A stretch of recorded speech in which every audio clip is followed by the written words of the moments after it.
All right. Sure. Here we are. Welcome. Good morning, everybody. Good morning. My apologies. We had some difficulties. Life circumstance. Let's just put it that way. Life happens. Uh, Goodies. It was just nuts. But anyway, God is good. We are here. Amen. Who's joining us today? Who's with us today? Good morning, Mad Catter. The crowd. Yeah. I know you just sent me a video. Oh man, I saw that video. I'm actually so embarrassed for her. I don't even think I should cover it up. Well, I like the way he covered it. Okay. Yeah, I was like, oh, that's embarrassing. It's not something you go on the internet and speak to anybody about. But, Generally, I would agree with that. I mean, that's kind of like something you kind of keep to yourself. It's like you deal with it in private. Yeah. But I mean, she wanted to put it out there. She put herself on blast, so we could use it as a cautionary tale. If nothing else. Yeah. And the way Liberal Hive Mind covers it is really good. Good. See how that turns out. Okay. Hey, Matt Catter, how you doing? Good morning. Thanks for joining us today. We are waiting for a few more to get into the chat, and we will get.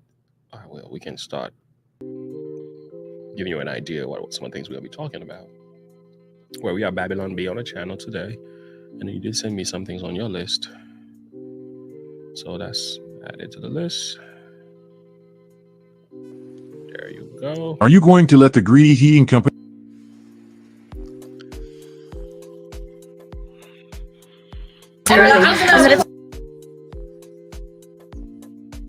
Gotta love them ads. They are all over the place. You can't avoid them. All right, let's mute everybody. Oh boy, this world is a nut. These women are crazy. All right.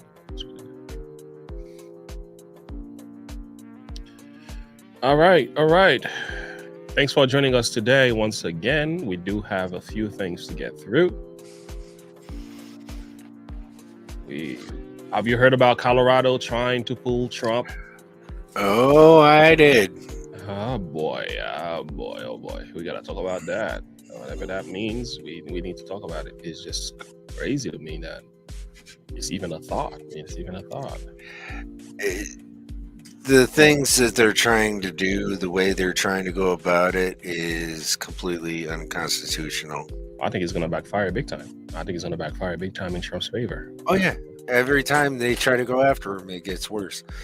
But are you guys gonna learn? The more you indict, the more we unite. Trump 2024, baby. And that's like one of the things in the other Liberal Hive Mind that I sent you about the case in Georgia. Similar. It's falling apart. Good.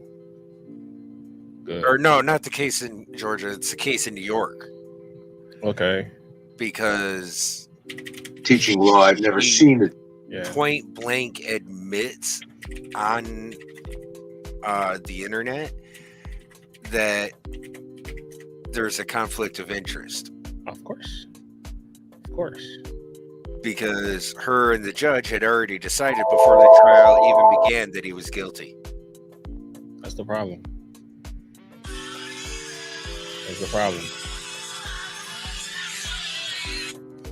Tell me that ain't a conflict of interest.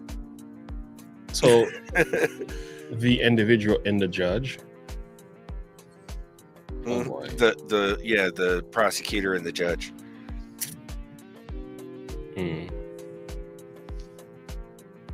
That's crazy. That's not even supposed to be allowed. That's already a loss for them in a court. That's already grounds for appeal. MSNBC is having a victory lap. Too early. Calm down. Trump getting kicked off Colorado ballot. A real surprise. It's like, no, buddy. No, it's not that simple. Good morning, Megan. Trump is not that easy to get rid of. It's not gonna happen. Thank God there's a law in place. I'm telling you, I value and respect the American Constitution more the way I see these people are trying to weaponize the law.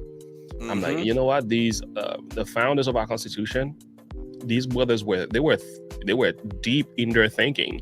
They knew what they were doing. They knew how the system works and how people could just abuse the system. And they were way ahead of us. I'm looking at it, I'm like, yo, we need to appreciate them. Were it not for the Constitution, some of these people will be abusing their power. Oh man, it's pretty crazy. And that's the thing is what most people. There's a video I gave you. It's about 10 minutes long by Colin Noir that I absolutely love. Okay. Like he goes into this guy who goes to make a documentary about Switzerland and all this, how they have guns in Switzerland and everything. Okay. But their gun culture is different than American gun culture. Absolutely. But he fails to understand the premise of why it's different. And that's the main thing. And I love how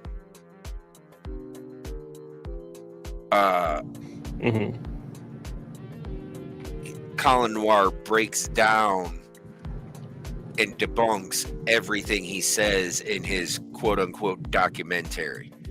When he's basically making a documentary about gun culture disguised as a anti-gun propaganda piece.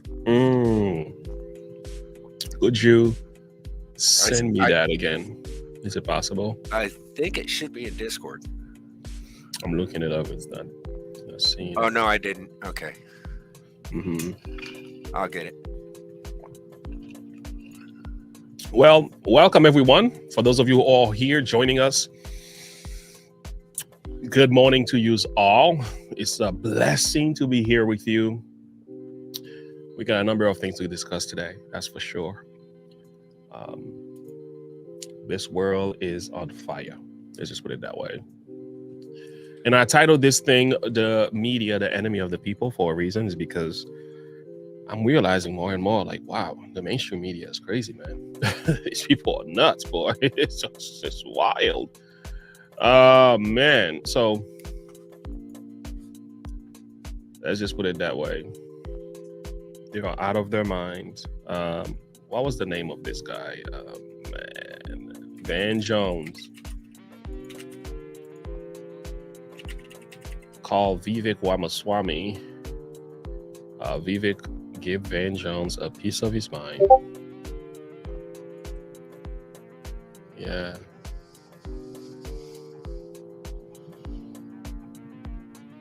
Yeah, that's a losing fight.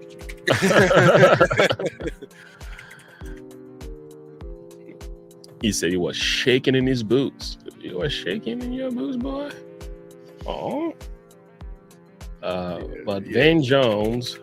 Did you hear about Vivek? Oh yeah.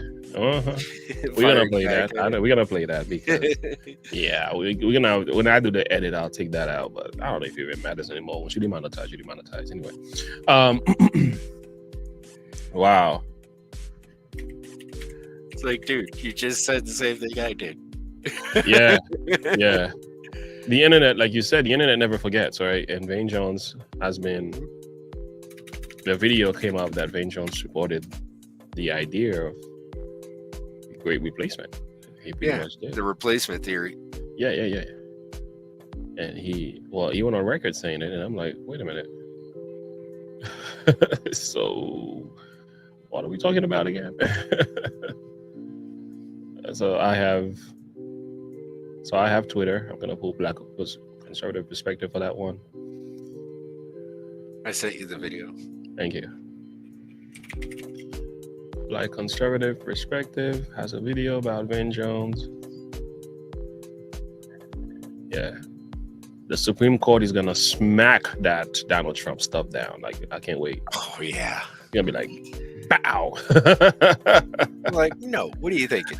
Nope. Don't even think about it. Like I was listening to Steven Crowder talk about it. Like if I'm not mistaken, they even tried to do that back with Lincoln. Yeah. When he was running for president. It's crazy. That's not even lawful when you think about it. But nothing new under the sun. Nothing new under the sun, boy. Same old tricks, different dancer. Yeah, a different dancer. Yeah. Oh, man. All right. Well, we have our lineup here. So, guys, let me know what's going on with you guys. What's happening in your world? How's your family? How are you guys holding up? I'm not just asking, but I really want to hear from you. As for me and my family, it's been pretty crazy. Crazy is the right word I want to use for that. it's just wild. Yeah. Yeah, we're gonna do like Black Conservative Perspective has a really good commentary video on that, and I think I should just give them the time of the day. I haven't really done a Black Conservative Perspective reaction video in here, but he does a good job going into it. So, All right. So what's going on? How's everybody doing this morning? Oh, yeah. Yep. We're thinking. Good. Jamie. Okay, Jamie. All right. Thank you. Appreciate that. We know Megan. We know Jamie. All right. So let's get into this video, man. We got a number of things to cover for you guys today. So let's not waste any more of your precious time. So you sent me a video. We're going to keep that one for last. Save the best for last about the neuroscience. Explain why he believes in God. So I think we got a good 2 hours to spend together. I'm going to keep my comments short. At the very least. At least. Yeah. You know how we be. So can't make any promises. How about we start with, oh man, your favorite girl. You know who she is. The girl that we all love. We love her on this channel. She's precious. There she is. Good morning, Zachariah. Oh man, here comes oh my goodness, House Secretary Corinne Jean-Pierre. I think beside her being Haitian, apart from that, I have nothing in common with this girl. Nothing at all. But let me not criticize the video too soon. Let's listen to the rhetoric and let's see how that goes and see if we can get through the video without losing our minds. Go ahead. We get into that. Check out Jamie's comment. Okay, Jamie. They were married for years, and you think you can send a little prayer for her? Absolutely. All right, let's do that. Let's pray. Heavenly Father, we want to pause right now and lift up a concern that's been brought to our minds, Father. Jamie's parents, 48 years of marriage, and her mother is going through the mental health, having lost her husband, Father. We don't have much to say apart from saying, Lord, bring comfort. We pray that your Holy Spirit, that excelling strength, we pray that your holy angels will keep their guard of protection around them. That Jamie's mother will find peace through her trying hours, Father. Yes. Having lost a loved one is not easy. It's one of those pains that you really never heal from. And every now and then you are reminded of their presence in various means and memories, Father. We don't know what to do in times like these, apart from a virtual hug, apart from reminding them that everything is going to be okay, apart from being supportive. We place this matter in your hand. Thank you for Jamie bringing it to our attention, oh God. I pray that she herself and her family will find comfort and peace to this trying hour as well. We pray and ask all these things in the name of Jesus. Amen. Amen. All right. Thank you, Jamie, for sharing this with us. All right, let's get to the video. Hey, Debbie. Not on the record. Hi, and I'm here to give you facts. And you would acknowledge it's on background, that Kareem, not on the record until the call ends. That means the American people can't see it in public. So we're asking, will there be a representative who would speak on camera and see it in public? To be clear, my question about procedures here at the White House and not about anything specific related to the DOJ investigation. So I'm just wondering how this episode has prompted a review of the process in which staffers handle classified information and how they are turned over to National Archives during a transition. It's about to go back. And to be clear, I'm going to refer you to my colleagues at the White House counsel's office. They will be able to address that particular questions. I'm just not going to address something that is even related to an ongoing legal process. Why not? Why? I mean, I'm having a hard time understanding why. I just said questions about procedure. And I just said to you, the White House counsel's office will be able to address that question. Is President Biden satisfied with the current SOP of handling classified materials here? Don't change the subject, just answer the fucking question. Again, I will refer you to the White House counsel's office. They're the people who would be able to answer that question about classified information. From this point on, are you not going to be taking questions about the classified documents? I have been Let me put it in a language you can understand. very clear over and over again. We are going to be prudent here. We're going to be consistent. This particular matter is being looked at. There's a legal process currently happening at the Department of Justice, and I'm going to refer you to the Department of Justice on any specifics to this particular case and anything that has to deal with what we're doing here. I would refer you to the White House counsel's office. And let me remind you, this is not a new process here. Really? We've been doing this for the past 2 years. Anything that is related to a legal process, a legal matter, we refer it to the Department of Justice. There's nothing new in our process here. Okay. But I'm so confused. Thank you, Kareem. Since so many of our questions have been referred to the DOJ and to the White House counsel's office, I'm sure you can understand that we're in sort of information blackout where DOJ refers us to the special counsel. They're not holding any briefing. Okay. White House counsel refers us to DOJ. So if you are not able to talk about this from the podium, would you invite a DOJ official to take our questions here to the briefing? No, you would have to go to the Department of Justice. That is not, this is a legal matter that is currently. Okay. Why? This We have a problem circular here. roundabout is getting ridiculous. Oh my god! I'm getting dizzy just listening to it. Like, I know I don't want to torture you guys anymore, but I think we can do 2 more. Can we do 2 more? oh my word! Yeah, yeah. Woman, So, come on. I mean, I don't, I've just recently started looking into politics and so on, but I don't think there's any House, what do you call it? Well, House secretary that's been this bad. No. In she has not really been doing her job, or she just doesn't know how to do her job. Or she has been doing her job by keeping the press off of the empty suit's back. Yeah. It's like this. She's just dodging questions. That's kind of what she came to do. It's pretty sad.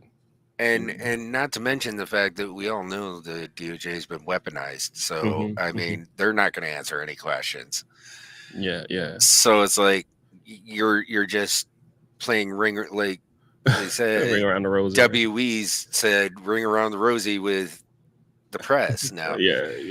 It's a pointless. It's ridiculous. Yeah. All right, well, let's see if we can digest probably 2 more minutes of this. She may not be saying it, but she's doing it, you know? Yeah. It's kind of sad. Happening at the Department of Justice, and the president has been very, very clear when it comes to these types of legal matters, when it comes to investigations. He's not going to interfere. He wants to make sure that we give back the independence that the Department of Justice should have when it comes to these types of investigations. You're a damn liar, man. That's not true. So certainly would not be bringing them here. So I would refer you to the Department of Justice. I was just very clear. If you have any questions, I would refer you to the White House counsel's office. They did a call for 45 minutes yesterday, speaking to many of you. I believe there were more than 200 people on that call. And so I would refer you to my colleagues at the White House counsel's office. We're just not getting a lot of questions. Go ahead. Sorry, but on questions that you should be able to answer here that shouldn't have to go to any other agency or entity. Okay. Can you tell us if there's any sort of assessment that has been planned or launched to determine if national security has been jeopardized at all? Again, that's for the Department of Why Justice. is it a DOJ And question? and let's be clear, it's not your decision to make on what I can or can't answer from here. Got it. What I am telling you is that we are respecting the process. We are being prudent from here. There is an investigation currently happening. And when there are investigations that are happening that the DOJ is currently reviewing or looking at, we have been very consistent to say that you need to go to the Department of Justice. That's a lie. All right, that's enough. I can't. I can't. I can't. We got better things to talk about. I just wanted to point out this: like, there is obviously something wrong in the White House that Karine Jean-Pierre feels the need to continue to cover up, not answering, dodging questions, and referring instead of addressing serious questions. Anything that's difficult, anything that is troubling, anything that she has a hard time talking about, she made especially if reference to it's the going to public. make Biden look bad. Anything that's been already exposed, she doesn't touch that. And I find this to be repulsive, to say the least, because the American people deserve better. Let's just put it that way. Okay, we deserve better. This is a joke. All right, so Bring me back some Kayleigh McEnany. I know. Remember those good days with Katie McEnany talking with common sense and truth? Boy, have mercy. Those days are gone. This is a joke. And we are on the world stage, and people are looking at us like we're really? laughing stock. Yeah, such a joke. So here is the video that you sent me. So this is what's going on here. The title is "This is what happens when you don't question anything." So could you give us some context, please? So this is a viral video that's been going around TikTok, and this girl put something out for the whole world to see that really shouldn't have been put out there. But she did it anyway, and it's basically coming down to where we are as a nation and what we teach our young ladies these days about moral values. Thank you. This is a good reflection of that. All right, let's get to the video. And that if they say anything remotely racist, misogynistic, transphobic, or otherwise inflammatory and gross. Oh shit. Here we go again.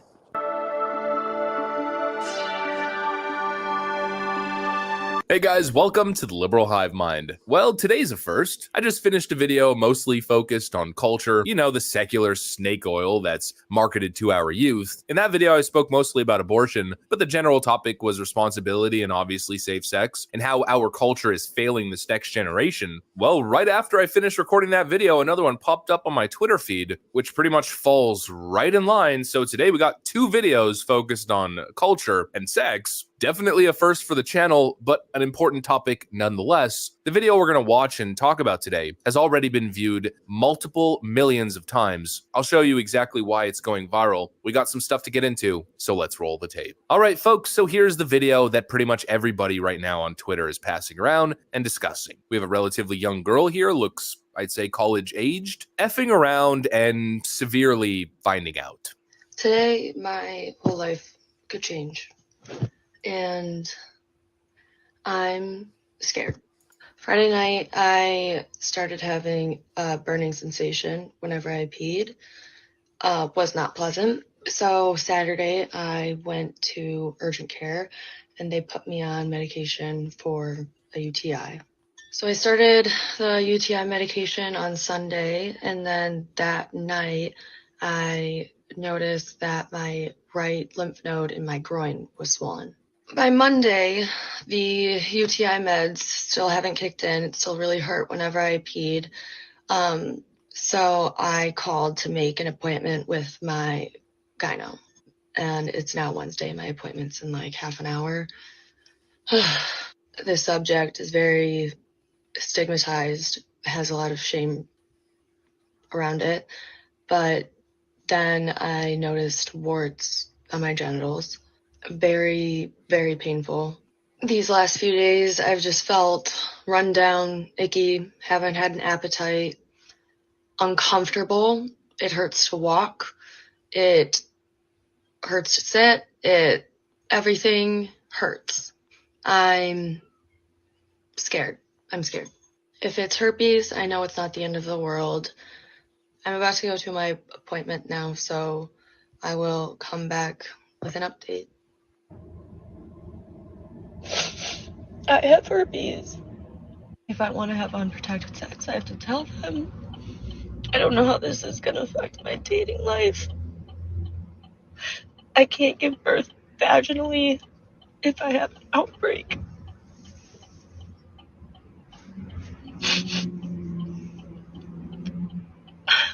I don't know. I don't fucking know how I'm supposed to tell my parents this. It's also just painful. And I'm gonna have these outbreaks for the rest of my life.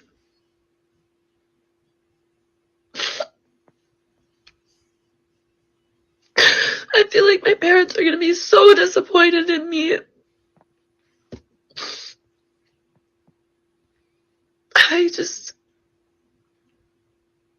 I don't know. Now look. Pause real quick before he starts talking. Wow, this is sad.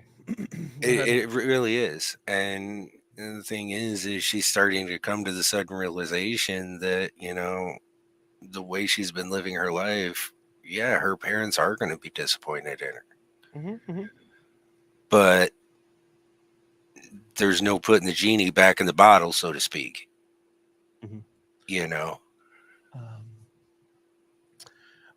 There is this other, he's like Puritan writer. There's a way he put it. We have shame away. Shame. There's a way he put it. But here's the point. Our generation has been pushing the envelope so much, right?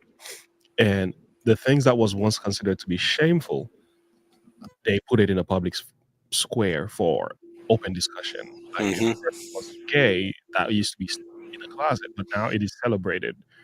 It becomes the thought of the day and stuff like that. And I'm not saying she's wrong for sharing her thought, but I think going publicly with this probably wasn't the best idea. Because once you go public with it, your name goes out and people will ridicule. Some people don't have the compassion to deal with your situation as a person you actually trust and you confide to. But here's the problem that I'm having with this video. Is the fact in our culture, shame is a good thing because shame prevents you from pushing the envelope too far. If I know I'm doing something that is wrong and there is a possibility of me being made fun of or being shamed, being embarrassed, that stops me from going too far with it, or that makes me hide whatever I'm doing and address it before it goes public. It gives you humility. Yeah, it gives you a level of humility to address the matter before it gets worse. Our society has said, forget it, live and let live. Do whatever you want. Put your stuff out there and let everybody speak about that. Celebrate your sexuality. Celebrate your whatever. If you are overweight, hey, celebrate it. It's body positivity. We change names. We change terms to justify behaviors that should be confined to the people only who cares for you, and address these matters. Like this is her violating her own HIPAA violation. She's violating her own health. Like to me, I'm like, I get the honesty. I'm okay with that. Actually, do we really need to know this about you in the first place? I know it's part of the publicity stunt. You make money, people talk on your videos, and I get that. But ultimately, your fame and your character that's not a good look. But again, I get the point of this video where it's going, and I'm all for it because he's going to address things. And like you said, I'm all for that. But I just feel sorry for this young lady, particularly that she felt the need to even do this. Yeah. And she said in her video she doesn't know what this is going to do for her dating life. Well, you can forget that. Yeah. That's gone out the window now. Anybody who finds this video who's dating her, forget it. It's done. It's over. And the internet never forgets. Remember that. It's just. Yeah, here is the guy that I was looking for. Yeah, this is my guy right here. I love the Puritans. And the way he said it, Thomas Watson. He said, Thomas Watson says, there we go. We have a shame that the girl who once believed the magic fairy tale. No, that's not the one. But what Thomas Watson ended up saying is he's got a really, really good book.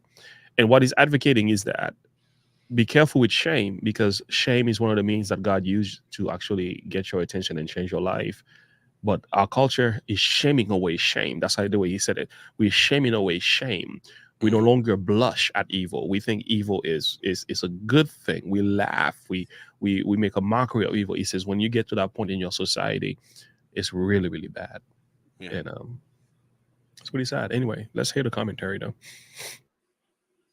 Not to be a jerk, and I don't do this to be mean, but this is a true case of F around and find out. The more you F around, the more you will find out. But again, it's one of those situations, just like the other video I recorded, where I don't blame the young girl. It'd be very easy to drag this young girl down, to blame her, to be rude, but I view her as a victim. This young girl was sold a false bill of goods. This young girl, like millions of others, was told #slay girl boss, #queen, #you don't need no man, safe sex, pff, who needs that? It's 2023. Body count 700? Pff, slut shame much? It's 2023. Yeah, it is 2023. And you know what's unique about 2023 when it comes to human biology and humans in general? Yeah, it turns out not much. Sure, we have all this new fancy technology, but at the end of the day, human biology hasn't really changed. I mean, maybe a little from the caveman era, sure, but let's look a couple hundred years ago. The facts surrounding human procreation remain. Mass, pleasure-seeking, non-stop, unprotected sex that would never be viable. Why? Because of transmission of diseases, accidental creation of life, not to mention all the psychological harm and societal harm that this type of environment causes, which, by the way, I think we're currently seeing. Declining birth rates, male suicide, male depression, alcoholism, general loneliness as it pertains to men and women. You know why they didn't do that in the 1800s? Because it was a bad idea then, and so most likely it's a bad idea now. It seems like we have these young kids learning for the first time that there's consequences in life. I feel bad for this young girl because these young girls have been lied to about the consequences of having sex outside of your marriage, or just having unprotected sex in general, viewing it as an activity rather than a sacred ritual. The reality is, sex has turned into a product that is marketed, packed, sold, and shipped. We are being sold it. We are being told to indulge in it. It's an everyday, constant thing. We're being bombarded with it. And of course, the more that happens, the more we become desensitized to it. We don't teach kids to treat their bodies as sacred anymore. We teach kids, and especially we teach young girls, to objectify themselves and monetize themselves. And this is being sold to them as modern feminism, as empowerment. It's the exact opposite. You are being... And this is what I'm talking about. He's like spot on. He's preaching. Yeah. Mm-hmm. Whether he realizes it or a Bible verse. All he has to do now is have the benediction. He's preaching. Mm-hmm. He's on point. That's why I said this is a really good perspective. Yeah, he went a different direction. I was feeling sorry for her, particularly in her approach, but it's addressing how the culture has made and created this mentality. Mm-hmm. When you listen to like Sexy Red and Cardi B, Little Kim, and like what these women have been promoting, this is the result. Now, we don't just blame celebrities. We blame the condition of the home because, and I think as a mother or a father, if you have a daughter who is dressing a particular way, doing certain things, you need to be questioning what's going on in her mind. I mean, no way saying you should shame her, but you should be giving that lecture. Like, let her know ahead of time before she gets into this. But I tell you one thing about this young lady that I do see, her honesty might save her though. Because even though she's being publicly shamed and her situation is sad, having herpes and stuff like that's one of those things you don't even tell people. But the fact she's talking, she's opening herself for change.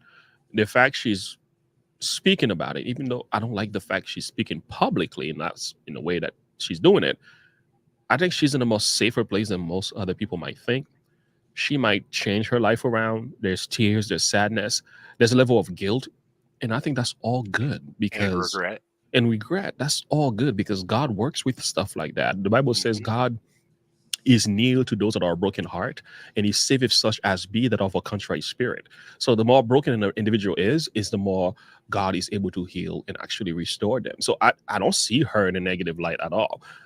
I just think what our society is saying, just like Liberal Have Mind is commenting here, we've created a society of young women that are selling their bodies for money. You know, we literally creating our daughters to be prostitutes and our sons to be pimps and porn stars. That's what we're creating. That's literally what we're doing. Hedonism. It's hedonism, yes. It's so sad, and it's not even right.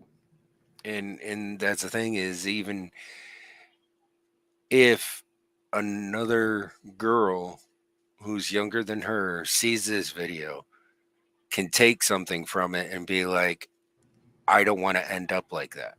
Yeah. That can be a good thing, you know? Yeah. And she's like, and it's the thing is, she's like, I'm so scared my parents are going to be disappointed in me. Well, they may be disappointed in you, but it doesn't mean they're still not going to love you and be there for you. Yeah. You know, you're going to get through this. And that's the thing. But these are good parents. When you have parents who actually can make you feel bad for what you do, these are good parents. But you also want them to be supportive. I think us, our culture celebrate bad behaviors a lot. When parents are celebrating bad behaviors, it's even worse. We should say, hey man, I'm gonna be there for you, but you gotta change your ways.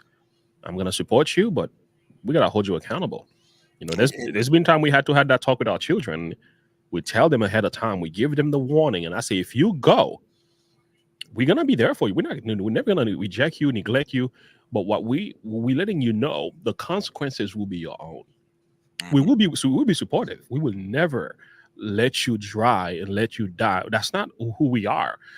But remember, the mental health is gonna be your own. What it does to your own psyche is you. The distorting of the mind is gonna be you. We will suffer along with you. But be aware the consequences largely is going to fall on you. And we warn them. And there's been time they've come back and said, man, you were right. I've heard this so many times. I heard so many times, like, they come back and say, man, when you said this 3 years ago, I didn't listen. But you were right. This time I've tried to help out, and they're like, you can't tell me what to do. You're not my this, and they're trying to help some of the youth. You're not my father. You can't tell me. And I'm like, all right, I'll just give you some time. And then a couple months later, it's like, see them at the mall. And as soon as they see me, they see my eyes, they put their head down. I say, yep, I know what's going on. Like, I already know you're drowning. I'm not mad at you.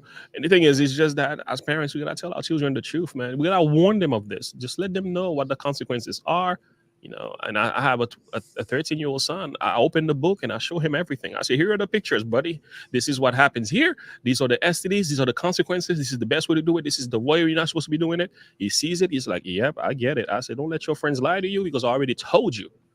So now do whatever you want to make with that. It's on your own, man. But I'm warning you. As a parent, we're always there to help pick up the pieces. Yeah. We're going to be there. We're never going to neglect you. And we're not supposed to. That's not our job. But I just don't want our children to go through this suffering and pain because they didn't want to listen to their parents, So obviously she has some parents who really care about her. They really probably counseled her in a positive way. I'm pretty sure they're probably Christian parents. And she knows she has to come home and to deal with this stuff. And I see her as the type to be the rebellious teenager that went around behind her parents' back, sneaking around, doing all this stuff, going to parties. And, yeah. You didn't want to go. You didn't want to get up in the morning for church, and yeah, I can didn't see want to her. listen. And snuck different clothes under her other clothes, type of thing. Yeah. Saying I'm going to sleep at Sally, but you're going to Joe. Yeah. I can see it, but again, we all make mistakes. I think, I look at my own life. I'm like, yeah, sometimes I did some dumb stuff when I was young, but I tell you what. But the sooner you can learn, the better it is for you. Like, how does this guy say it? Let me pull him up. Yeah, Otto. Okay, Otto Van Bismarck said it this way: only a fool learns from his own mistake. The wise man learns from the mistakes of others. So, you when you see somebody messing up, you can look at it like and say, you know what, man, your mess is my lesson, man. Your failures, I'm not gonna repeat that. Let them make the mistake. You do what is right. But sometimes we have to make our own mistake for us to find out. Like you said, you mess around, you find out there are consequences to your actions, man. It's pretty sad. And that's, I think, another thing that this generation doesn't seem to really grasp a hold of the concept of is the fact that, actions have consequences, whether they're good or bad, that you do things, there are consequences to your actions regardless of what they are, Yeah. And they just tend to ignore the fact that, oh, well, whatever is going to happen is going to happen, la-di-da, and go through life like without a care. Yeah. Well, no, you got to think about these consequences ahead of making the decisions you make. Yeah. Because if you don't, then you're going to end up in a situation like this. Yeah, they don't believe. They don't, because they haven't experienced. A lot of time when you haven't experienced the pain and the shame and the consequences of your actions, from your perspective, you think, hey, I'm exempt from that. I'm all right. Sometimes you also think, this is the deception we have as young people. Young people always stop. Sometimes we think we can outsmart evil. We can outdo sin. What our parents did and how they messed up is because they're dumb and stupid. Oh, I'm not going to make the same mistakes. We are smarter. We can never make the same mistakes. I laugh. Like, yeah, okay. All right. Sure. We shall see. Let's see how that works out for you, buddy. But one more comment is like, look what the culture is doing, though. Like, the Republican Party has lost as a result of the Democrats winning on the abortion issue. Literally, people are voting and neglecting every other issue, even though Republicans have amazing policies to fix the country. But because of the abortion problem, people are voting Democrats, right? And the Democrats keep on piping this message. We need to have the right for abortion. You need to have reproductive rights. Yeah. But it's like, wait a minute. You're not really addressing the problem. All you're simply doing is putting a Band-Aid over an open, bleeding wound. It's like, because the real issue is how they're going about prostituting themselves, selling their bodies. That's what's really going on. It's like having children out of wedlock from an unsecure home result in abortion. So they don't care about that. They just want the women to just get rid of whatever they didn't want. But it's like, wait a minute, if you don't want them to have abortion, you have to go a little bit deeper than that and teach them how abstinency is very significant, how keeping yourself, treasuring your body is significant, how you can't just sell it out and give it to whoever wants it. And it destroys your value, and men will not respect you when you do that. Like, it's not a lie when we tell you this. Andrew Tate, sometimes he's right when he tells you stuff like this, And it's not even a guy that I like that much, but he's right when he's telling you. It's just your value as a woman largely depends on how you care for your sexuality. And your future is largely based on that. And don't let the culture sell you out thinking it's a good idea. It's never good. Wait a minute. I got one for you. Okay, Megan. You have a good one there. See if I can find it quick. I got so many memes.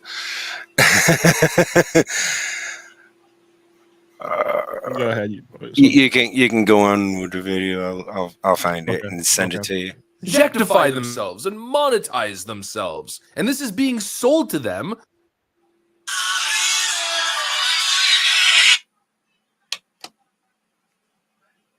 told you're looking for happiness in all the wrong places. Don't go into the loving arms of a man. That's oppression. That is prison. Go into a cubicle and slave away so you can get a 2-week vacation to Cancun, Mexico. Now that's empowerment. You don't need no man. Why would you need a man when you have a Tesla parked out in front? These young girls are falling for it. And what are they left with? Loneliness? Dying alone with 2 cats? What does that give you if you're successful? A big freaking house with nobody in it? You and all of your inanimate objects? What does chasing pleasure bring you? It brings you a life of regret and consequences. This is what happens when you run around being completely irresponsible without any guidance, chasing whatever's fun or whatever's trendy. Eventually, that lifestyle catches up to you. And unfortunately for this young girl, it caught up to her extremely young. It's a weird kind of thing to be reacting to a video like this, but hey, it's the modern day. I mean, these young kids are filming these TikToks. She was worried about her parents finding out, but had apparently no worry in the world, releasing the entire traumatic timeline to her live audience of potentially millions on TikTok. But anyways, it's a weird thing to be watching these videos, but it's just the current state of reality. It's not a good one, but it's certainly an interesting one in a way. The question I keep asking myself, I mean, the question is here, how do we reverse this trend of societal decline? How do we bring back values, teach these young kids to be responsible, and how do we bring back the family? Because obviously the family is dying.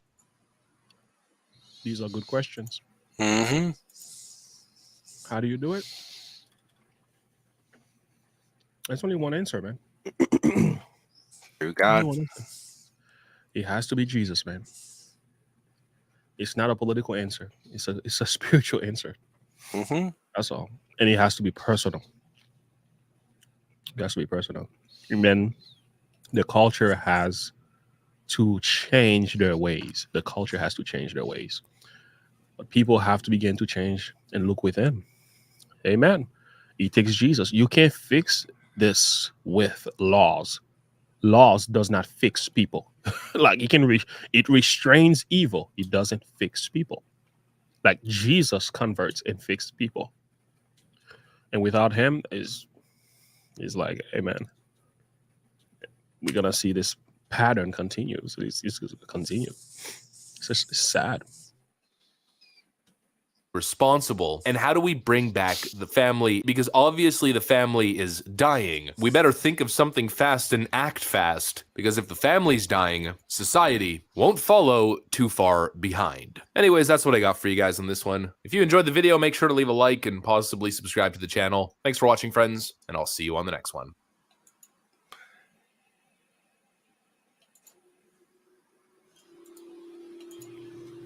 He was so. Yeah, so there's the meme I was trying to get to you. Okay. Got it. Let me pull that up quickly.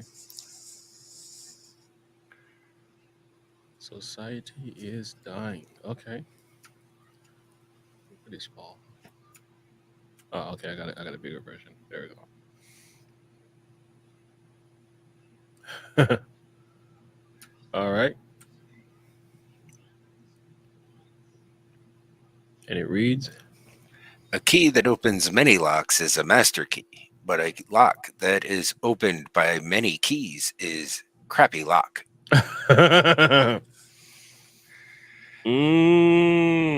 Wow. That's crazy. I mean, that's just makes sense. And that's why I get it, but I get it. These ladies, oh man. Women, take care of yourself, please. Just do that. You know, I want to share quickly. I don't want to go too far and deviate from the point. This was a sermon that I preached just about a couple of weeks ago. I didn't get a chance to put it on my channel. The recording wasn't as good. And I preached about the different gods of the past. There's a god called Ashtoreth. You'll find that in the scripture. And when you study the god Ashtoreth, you'll find it in Judges chapter 2. He speaks about they serve Baal and Ashtoreth. So Ashtoreth was one of the goddess herself. She actually, Baal came from Nimrod. Ashtoreth is derived from his wife Semiramis. it's kind of good to know these little bit of legend story and so on. There's some biblical truths to them. So how the god Ashtoreth itself, when you study her nature, what she was all about is that she was the god of sexuality. So in 1960s, we had the sexual revolution with the summer of love. But here is the point I wanted to get to. This is Dr. R.C. Sproul, and this is what he said. The greatest revolution in America, in American history, is neither the American Revolution nor the Industrial Revolution. It is the sexual revolution. This is where we went wrong right here. This has become the most far-reaching, damaging revolution in this country or any other. So when Summer of Love was happening, a lot of parents didn't understand what was going on. The entire culture was changing. It was free love, free sex, free drugs. And sure, it was fun. But if you follow the pattern, a lot of pregnancies, a lot of homelessness, a lot of drug addicts. That's what came out from that. But so, and if you, I mean, I'm not going to go too deep into that, but as a result of the sexual revolution, the world has gone crazy. And this is why our children are being exposed to this. And again, this is an entire sermon, and I don't have time to get into this. This is all the result of the sexual revolution. This is all the result of the sexual revolution. And people are just turning into a whole nother creature as a result of that. You know, books are coming out as a result of that. And children are just having abortions all over the place as a result of that. We are confused about male and, you know, women and I'm this, I'm that. What's going on is the sexual revolution that took place. And the devil brought, and when in my study, what I kind of alluded to is that the ancient gods have returned. The moment we departed from the Lord, the gods of the ancient world have returned. And as a result of them coming back, and I was getting the thought from the book, The Return of the Gods, as a result of them coming back, America has completely lost their minds. And this is why we are in this mess. So it's good to study that. There's a spiritual side to this thing. Break. It's not happening by chance. This is all spiritual as well. So yeah, sad.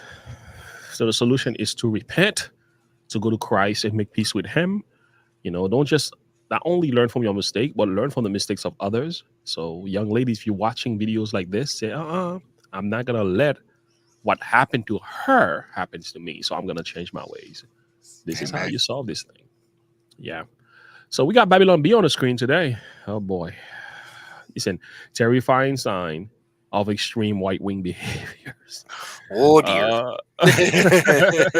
Let's take a listen. The 4th of July is far behind us.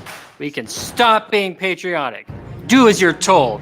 We as Americans should hate our country and let socialist policies liberate us like a warm hug, just like the founding fathers would have wanted. But if you're a domestic extremist, then you might celebrate being an American. Ew. Here are 10 ways far-right extremists show their love for America. You need to keep an eye out for them so that you don't do the same. First of all, they say the Pledge of Allegiance every morning. The pledge is literal hate speech. And there you are, just saying it like a far-right person. Shame on you. Here's something far-right extremists do all the time. They hang American flags outside their house. Don't do that. The only flag you should have is a pride one. Hey, because that's, you got to do that. And be, hey, push a commie out of a helicopter? Whoa, hold on. I love pushing people out of helicopters. Who doesn't? But communists? Really? Our socialist brethren? Owning a gun? Whoa. If you exercise your Second Amendment right as an American, then you are an evil fascist. You cried at the end of The Patriot? Cry? I was laughing. What did he even die for? What a moron. Get bitten by a radioactive bald eagle so you can become America Man, where you fly around keeping America a free market capitalist society? Disgusting. You make me sick. Eat a traditional American hot dog and hamburger made out of real meat. Look at me, I'm an American, I'm fat. Nom, nom. Eating a dog is no laughing matter. It's an abomination. Drinking lemonade on the porch swing while watching your 7 kids playing the sprinkler? I don't even know why you do that. The nuclear family is wrong because of radiation. Punch a groomer. Fascists love punching groomers because they think they're better than them. Love is love, man. And if you're going to do something like that, at least throw them off a helicopter. That's what I do. And if you believe in the concepts of life, liberty, and the pursuit of happiness, well, then you might be a MAGA Republican. What a joke. Instead, you will own nothing. You will be happy. You won't be like, oh, I need my liberty, son. No. Bad dog, which I don't eat. Well, there you have it, friends. If you do any of these things, then you are a far-right extremist. But you know what? There's no greater gesture of far-right extremist patriotism than buying a MyPillow direct from the source. Pick one up today and enjoy the best night's sleep in the whole wide world. Save up to 80% using promo code BEE1. That's BEE1. Take it from me. I'm a liberal.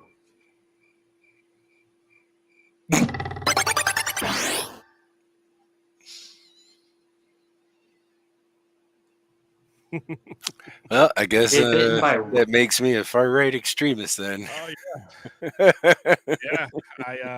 yeah. I think I fit the description. When he said a flag in front of your house, I'm like, oh. I think I fit the description of a far-right extremist. Yeah. Wow. What perspective. Like who told us to think this way, you know? Like but again, it's only communist thinking that teaches you to hate your own country. That's the only thing. That's the only way I can think about it. Or it's only you know, trying to use your Second Amendment. What's up, guys? All they're here is yeah. That was one that I was like, yeah, well, no, you know, there is that too. I'm guilty too. Hi. Yeah. So here we're gonna touch a little bit on racism because we just have to. Well, I mean, given the context of that, I mean that would fall in great with my Colin Noir. Oh, you snap! Yeah. Okay, yeah. Let's bring the Colin Noir video instead. That oh, there we go. It's 22 minutes long. Mm-hmm. Okay, but it's definitely good, worth watch. Yeah, the ones that I have are very like short. They're like 1 minute. Mm-hmm. All right, let's take a listen to this.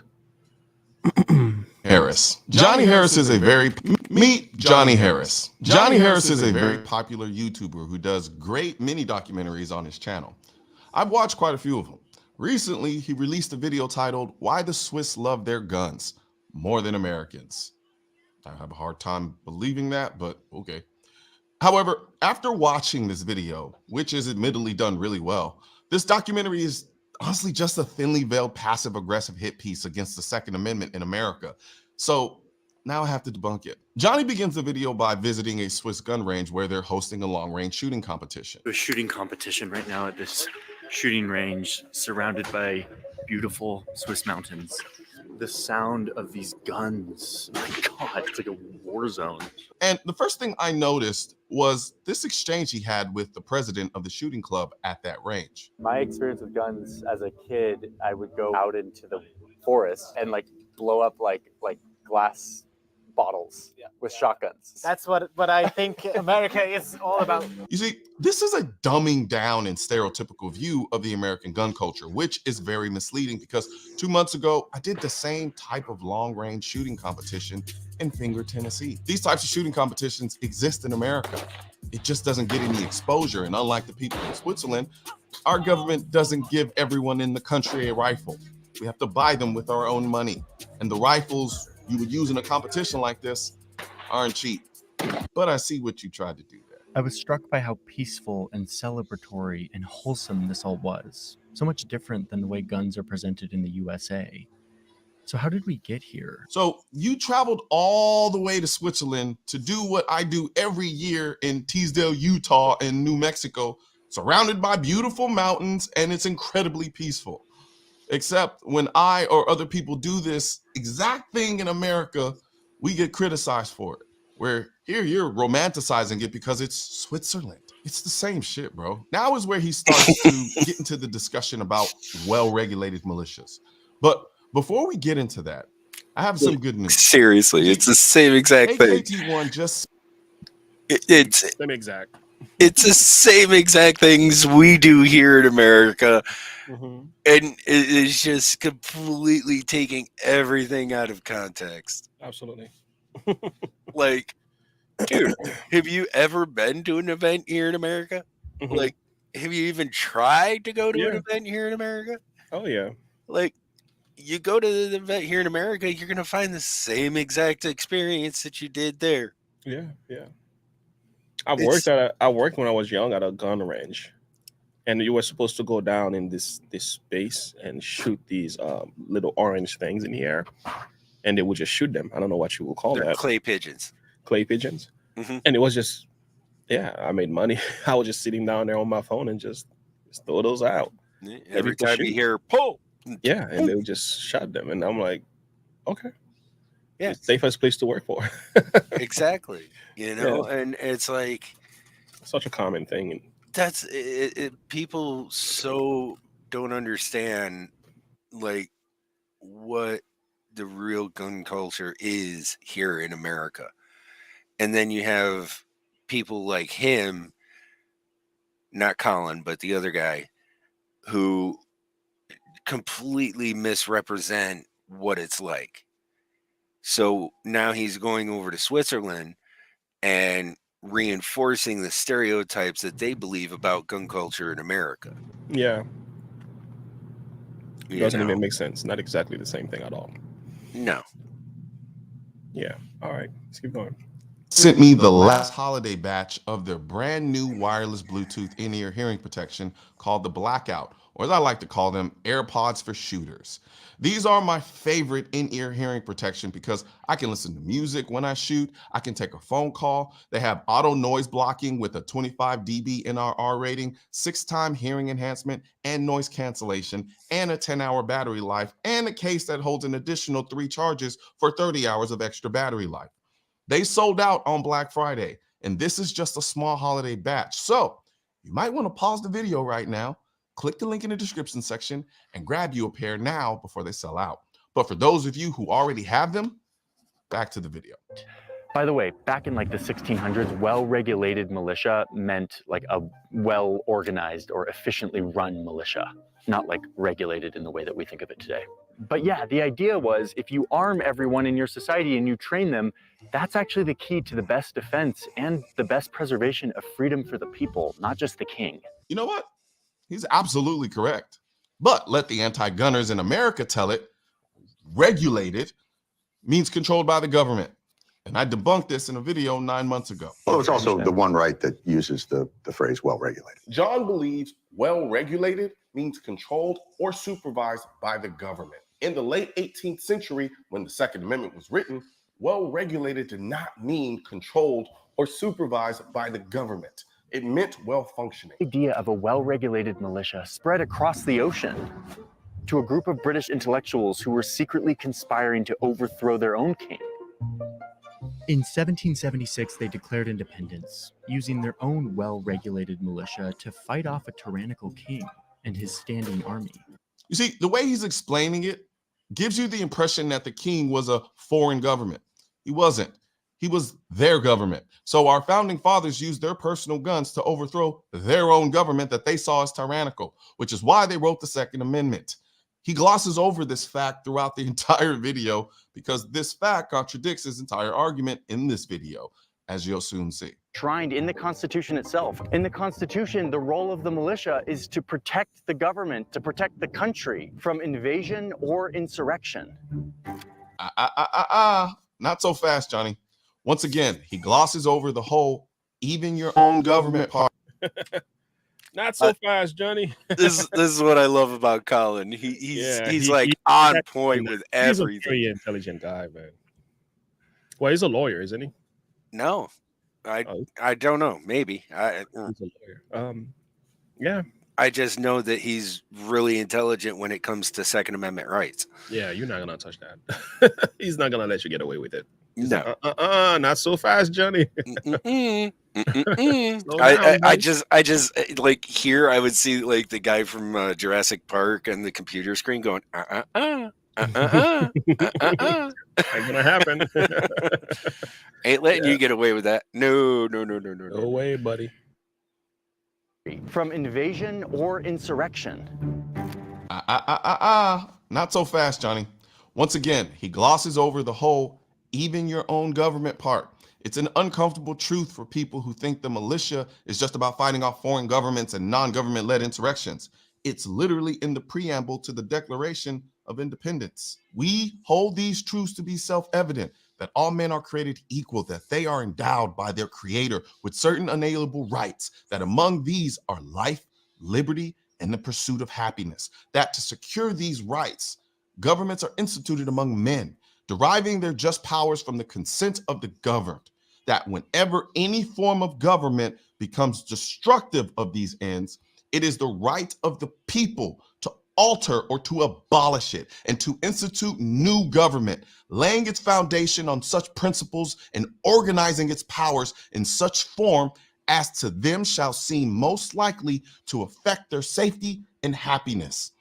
Prudence indeed will dictate that governments long established should not be changed for light and transient causes, and accordingly all experience hath shown that mankind are more disposed to suffer while evils are sufferable than to right themselves by abolishing the forms to which they are accustomed. But when a long train of abuses and usurpations pursuing invariably the same object evinces a design to reduce them under absolute despotism, it is their right, it is their duty to throw off such government and to provide new guards for their future security. You'll see later why. Oh yeah, Okay, he where is he brings quoting the from? fire. That is the Bill of Rights. My Lord.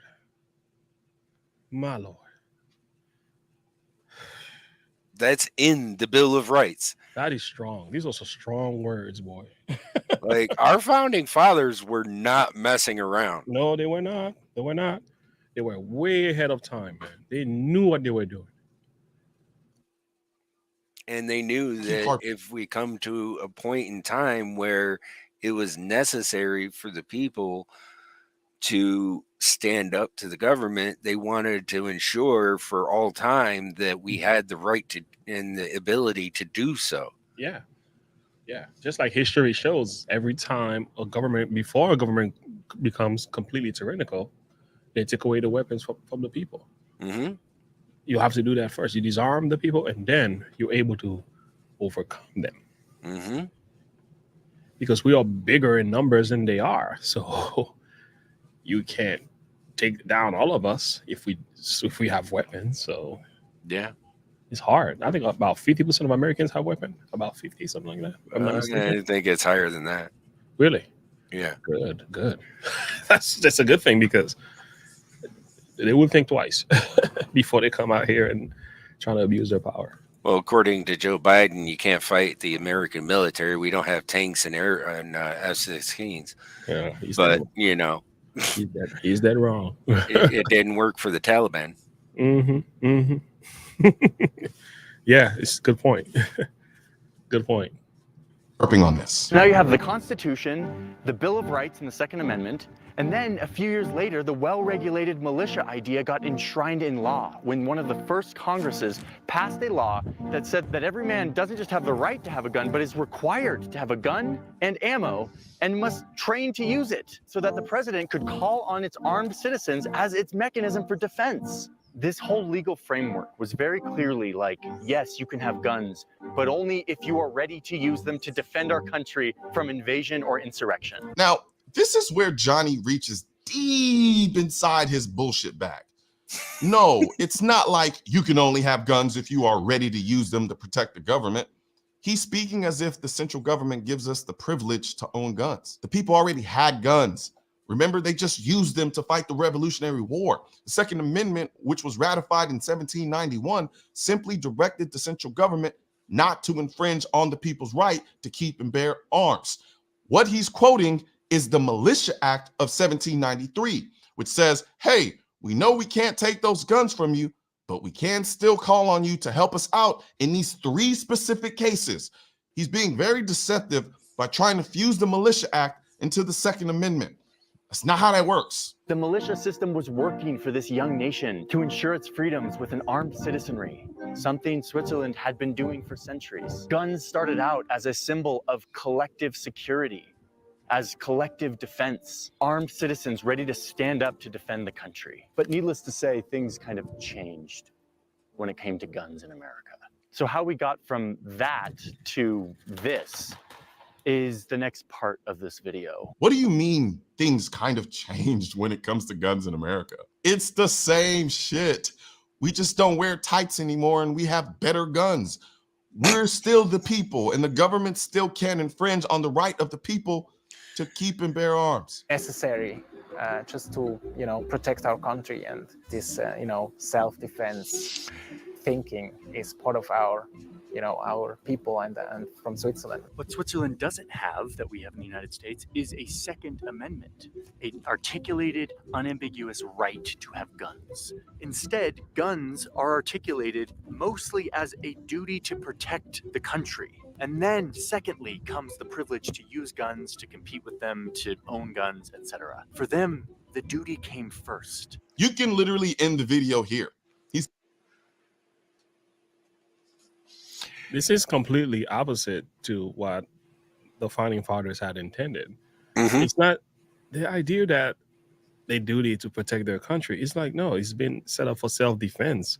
Not so much to work alongside the government, is to stop the government from becoming tyrannical. So, I mean, essentially, it is a way for the people to protect their country. Of course. Just not in the way he's thinking of it. Yeah. It's like protecting the country from a foreign government, from another country invading this country, which is, definitely true. In part it is, but it's more than that.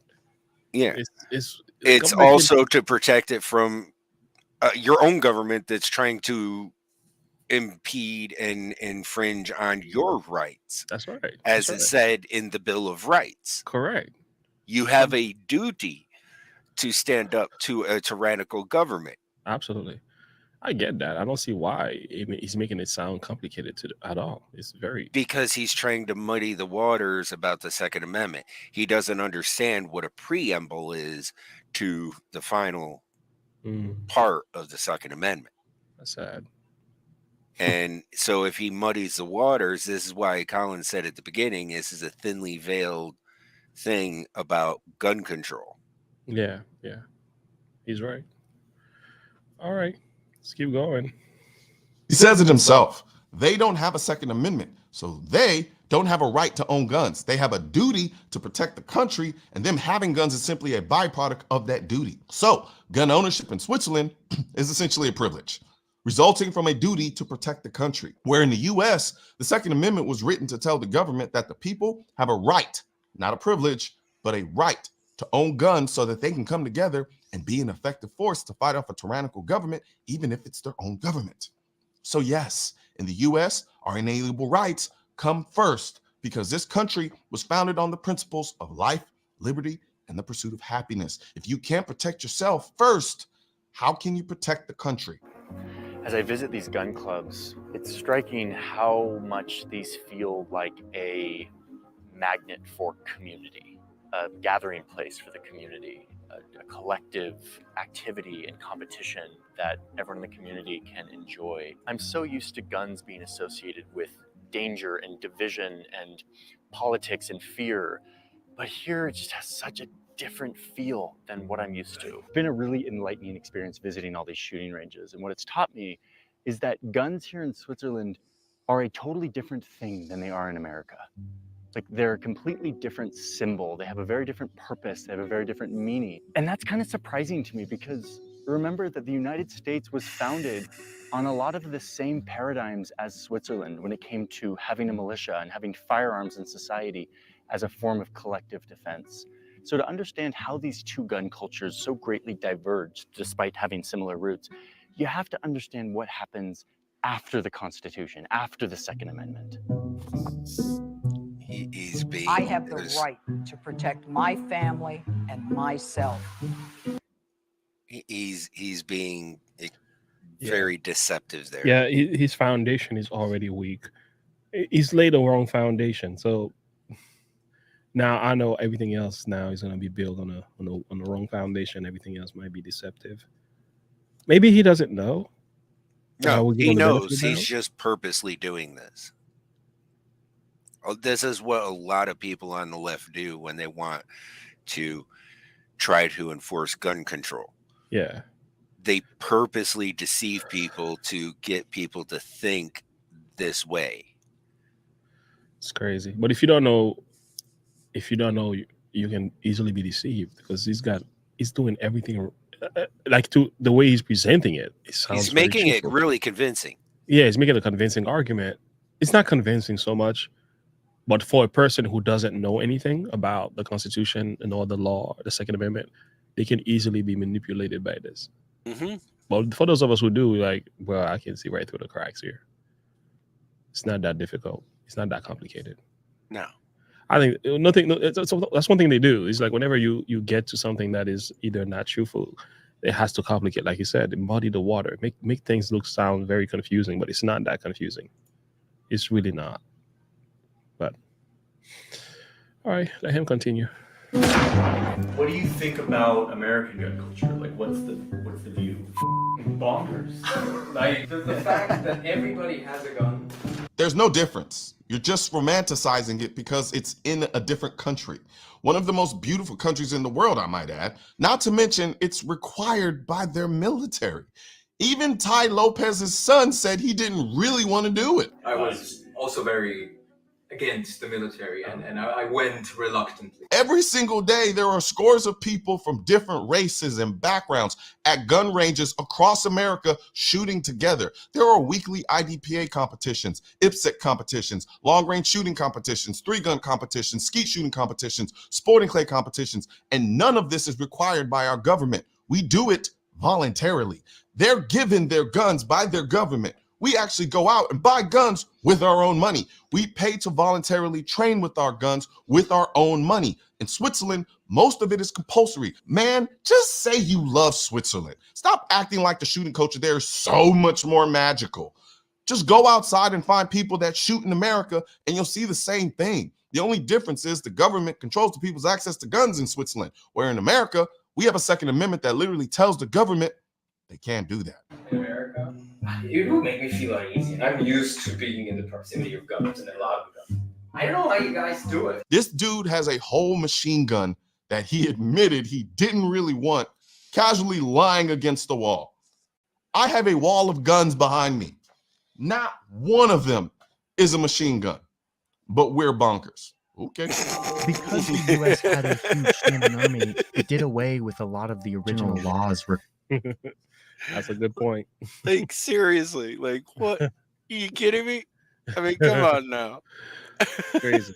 The rhetoric is really bad. It's like so crazy. And not only that, but like he's talking about the community and all this stuff about gun culture. He obviously hasn't spent any time in the American community gun culture. No.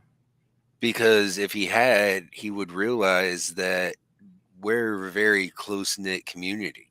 Yeah. Yeah. You very know, strong on safety. They're not crazy at all. Not in the Exactly. way that you might think. Yeah. And we're very supportive of each other. You know, we look after one another. Everything's about, you know, being safe, doing things in a safe manner, you know, not going out and flagging everybody. You know, it's just keeping things in a proper manner. But obviously he hasn't done his due diligence in doing that. That's great. It's a shame though. Should not even be doing this documentary. I can't wait till we do the kind of comments underneath the documentary. I'm pretty sure he gets roasted a lot. Like, you're not gonna take the guns from Americans' hands. It's just not gonna happen. It's not gonna happen. I have a sermon coming up next year. We're still breathing. I have a video that I'm working on about cyber attacks, and I'm basing it on the movie. Did you hear the movie called "Leave the World Behind"? No. Oh man, look it up. Look it up. Obama is behind the movie. So he's in the production himself. So he's even in the script. So Michelle and Barack Obama are going into making movies now. It's on Netflix. Leave the World Behind. It's about cyber attacks. So I got a video coming up about that, and I'm gonna like connect the dots. It's pretty crazy what these people are about to do. It's like when you watch the movie, it's like a warning, just like the movie Contagion. You're like, yo, we better have our weapon, we better have our money out of the bank, and we better have a place outside of the city where you can go, and you better have some food in store, and you need to take your Bible with you, because it's kind of like what these people are about to do. They're about to shut the country down through cyber attacks. They're gonna shut everything down, and it's like, wow. And they're warning you. And even I got videos of WEF, Klaus Schwab, all of these guys are coming together, warning you, saying a cyber attack is coming soon. It's coming soon. So that movie will give you some perspective. And it also shows you like having the Second Amendment is crucial, because during this time, hooligans, thieves will be wanting to rob, open your house to get food. People are desperate. They turn into animals when they are hungry. So it's not going to be funny. It's not going to be funny. And the movie is warning us about that. It will tell, I'm like, if Obama is signing on to this, what does he know? Just saying.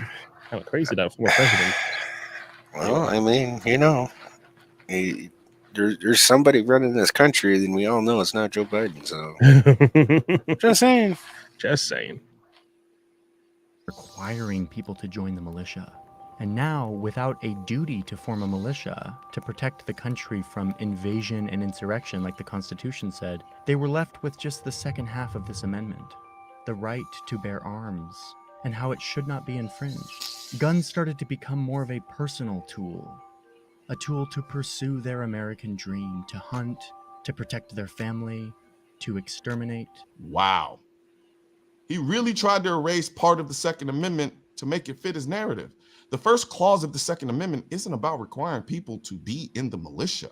It's expressing the necessity of the people to always be able to keep and bear arms, so that if they needed to come together and form a militia for the 13th freaking time to possibly fight a tyrannical government, including their own, they would be well regulated, i.e. functioning, because they would have arms. The first clause of the Second Amendment depends on the second clause. The fact that the U.S. has a standing army doesn't make the first clause less relevant. It makes it more relevant. Hard to be a tyrannical government if you don't have a standing army to use tyrannically. The U.S. central government does have a standing army, which means if that government ever becomes tyrannical, the people are going to need arms to come together and form a militia to fight back against it. Why is this so hard to understand? Why is he acting like? Yeah, that's what I'm saying. It's not that hard at all. Which just mix it down again. Go ahead. Which comes to full circle now what we were talking about last week, where you have all these military-aged illegal immigrants coming across the border, and now they're trying to recruit them into the military. Yeah. Good point. Good point. What if their loyalty is to their country and they decide to upheave and go against the government? And what if the government just decide all of a sudden to use them? Look what happened to Israel. If they had weapons, Hamas would not have been able to do what they did. Nope. No way, no how. Not to that degree. No. It's crazy, man. So, I mean, you turn around, and this is part of the whole replacement theory is they want to replace the entire military with illegal immigrants so that when it comes time to have the military rise up against the people, they're not going to have any qualms about doing so. That's a scary thought. Somebody might tell That's you. why we need the Second Amendment. That's why we need a well-regulated militia functioning and ready to go. Just in case. And that's keeps the government in check too, because if they know that, they're like, hey, but these people, you can't mess with them. Better think twice. Yep. Like no one had guns for protection and hunting before the Second Amendment was written. We've always had guns. The Second Amendment merely protected our right to continue owning them if the new government didn't want us to. Rambo style. It's not like I'm going shooting at the target. You don't go shooting somewhere in the woods or in the forest. Just don't do that. You go to a shooting range and you get part of the community, and then your goal is not just to, shoot wherever there is. So your goal is to get better. Yeah. And your goal is not just to shoot around. I can tell that everything. Isn't that the same thing we do? Yeah, that's exactly the same thing we do.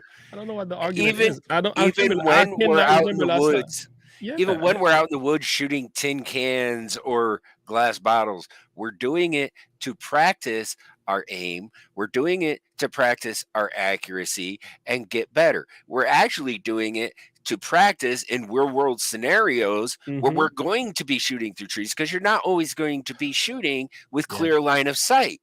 That's just crazy to me. I don't know why they're making this sound so complicated. It's not. I'm just, this video is just that's like the dumbest argument I've ever heard. Yeah, it's just like, so what's your point? What's your point? This is the same law here. People don't walk around with guns here shooting wherever they want. That doesn't happen here. It's not like the Wild West. There's a whole law in place to forbid that. There are places you go, it is forbidden to even shoot weapons. You can't shoot areas. within 500 yards of a house or a road. Yeah, you can't even fish in certain areas. Like that's crazy. Like there are so many laws and regulation here that it's even more strict over here than what he advocating and talking about. Like, and again, man, I don't know. This is weird. Like, but I see why Colin Wall needed to kind of address this, because it's like little jabs underneath. It's like, out of all the countries in the world, the attack is against the American Second Amendment. Like, what's the point? What's your problem? But, I guess this is why we need to address stuff like this and point out the hypocrisies and the problems and the flaws in the logic. Yeah. Johnny boy, you're wrong. Goal is to get better. Yeah. And your goal is not just to shoot around. I can tell that everything he knows about gun culture in America is from movies. Just because people are shooting in the woods doesn't mean it's not a gun range. And even if it isn't, there's this thing called private property, where if you live in a certain area, you can just go shoot in the woods. I don't see anything wrong with that. Also, I'm not going to apologize for wanting to shoot purely for fun.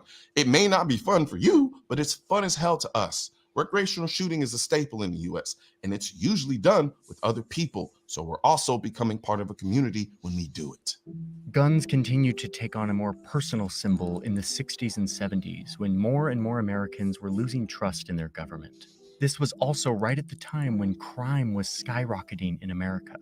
Without this duty for collective defense, guns became more and more a symbol of personal defense from all of this crime, personal liberty, and a symbol of this growing anti-government sentiment.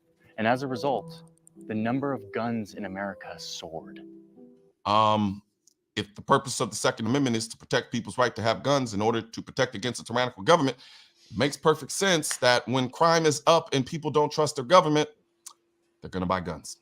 That's literally the point of the Second Amendment. I was gonna say too, it's like the context, it sounds like since people didn't trust their government, they bought more weapons, as if the crimes were rising because they had bought more weapons. Well, there's also more to the story during that time as well. There were a lot of gangs, violence, and also a lot of mob activity going on too. So you gotta think about the historical context and what was going on during the time. And not every crime that was happening were the result of gun owners. There's a lot of gangsters and illegal guns going around. Illegal guns going around. There were the Black Widows sessions when Florida was out of control with the crime rate and New York was upside down. So the drug epidemic and the gangsters and all of that. Blood and the Crips were already in the scenes. Now you add MS-13 into the mix. Yeah, so it's just that the idea that crimes rising are the result of gun owners, that's like that's not even a true argument. Most of the crimes that are committed are done by people who owning guns illegally. It's not legal guns owners that are doing it. That is a small amount. And yeah, we do have some mental health issues. We do have some people who just do things. That's something, let's flip to the crack, but that's not really the law in and of itself. That's not how the statistics ought to be read. Yeah, that's like the exception to the rule. You say, yeah. It's so vague what he just did here. It's just, he left so many things untouched that, and again, I can see this. I'm like, well, you're not answering a whole lot of questions by these statements, Yeah, those stats, you gotta read them. You have to redefine how you go through these stats. He's using vague stats to prove a very specific point. Yeah. Yeah. All right, let's keep going. The NRA, which, remember, after the Civil War started as a largely non-political group that was meant to just help Americans be more responsible and better marksmen, they got taken over in the 70s. Pause. By a group of hardliners who... Now, number one, keep in mind right now, most gun owners in America don't trust the NRA. The NRA has done more damage for the Second Amendment than any other gun group and gun lobby than out there. But didn't NRA also, weren't they invented in the hope to make sure black people own guns, something like that? Am I correct? I'm not sure about that. I would have to look into that. Okay. But I know that the NRA at one time maybe stood for the Second Amendment and was strong in trying to defend it, but over time has become the most detrimental to the Second Amendment. Yeah. There are much better groups out there to support, like Gun Owners of America. That's the first one that pops off the top of my head. Okay. So, I mean, the NRA has done irreparable harm to the Second Amendment. Okay. So his argument here is completely absurd. Like, he's bringing up the NRA. Okay, great. Whatever. The NRA. Nobody in this 2A community cares or likes the NRA anymore. We all despise them for what they have done. So, just say. All right. Thank you. Wanted to change the agenda of the NRA, turning it into a political lobbying group that was set on reshaping the way Americans thought about the Second Amendment and making sure that no legislation ever made it through that curtailed gun rights. They began pushing an interpretation of the Second Amendment that was about individual protection, a right to bear arms so that you can protect yourself, and trying to de-emphasize the connection to a well-regulated militia as the purpose for this right to bear arms. Wait, so a non-political gun group in a country whose Bill of Rights literally says the right of the people to keep and bear arms shall not be infringed becomes political after the government starts creating gun laws that infringe on the people's right to keep and bear arms. And this is somehow a problem? I'm not seeing the issue here. And do we really believe that the founding fathers wrote the Second Amendment to not include the ability to protect yourself? Like, what good is it to protect a country if you can't protect yourself? So you're telling me you're not allowed to use a gun in self-defense in Switzerland? If they all have guns in their homes to protect the country, they use that same gun to protect themselves personally. This is a ridiculous argument. Defend this freedom. And it totally worked. The Second Amendment became more and more a guarantee that everyone can have guns to protect themselves and their family, having nothing to do with protecting the country. After all, we're the biggest military in the world. I told you at the beginning of this video that he glosses over or completely ignores that the Second Amendment is also about protecting against our own government becoming tyrannical. He's trying to deceive you into believing it only has to do with foreign governments becoming tyrannical. His entire argument falls apart if he admits this. But his entire argument has already fallen apart because when you really listen to what he's saying, the Swiss only have guns to protect the government because they don't have a traditional standing army. So that's okay for them to have guns. America has a standing army. So the single mother of two living in a bad neighborhood, she can't have a gun for protection because we have a powerful standing army. Disabled vet, you can't have a gun because we have a powerful military. Young woman living alone, you can't have a gun for protection because we have a powerful military. So because we have a strong and powerful standing military, you don't have an individual right to own a gun. This man is literally trying to rewrite the Bill of Rights. Right to bear arms. Every year, 20,000 murders occur with a gun. Thousands of children and teens. You just hear the exhaustion in his voice of how disgusted he is with this guy at this point. Yeah, because his argument is so flawed and he keeps building on a false foundation. Yeah. And he laid that foundation from the beginning. It's the way he interpreted the law and the way he's actually trying to bring a Swiss perspective to the American Constitution, Second Amendment definition of the law. So he's trying to combine the two in a sense. Now, granted, I'll give him the fact that the Second Amendment was based on the Swiss version of their law of having a regulated militia. So okay, now I see the connection now he has with them. Okay, that's where the connection comes from. Our founding fathers used that version of Swiss to make our Second Amendment. Yeah, but they touched things up. But they cleaned it up and they made it more of their own to ensure it as a God-given right. Yes. Yeah. So, I mean, his logic in the interpretation and logic is flawed. It's pretty flawed. Now, let's listen to the emotional side of this thing, because he's about to get into the numbers. You know how that people feels about stuff like this. Every year, 20,000 murders occur with a gun. Thousands of children and teens are killed with a gun. Hundreds of deaths are caused by gun accidents. Hundreds of mass shootings. And of course, the leading cause of gun violence, suicides. Tens of thousands of lives taken with guns. So the problem is guns. According to him, yes. It's like you're blaming a tool for what for the bad construction.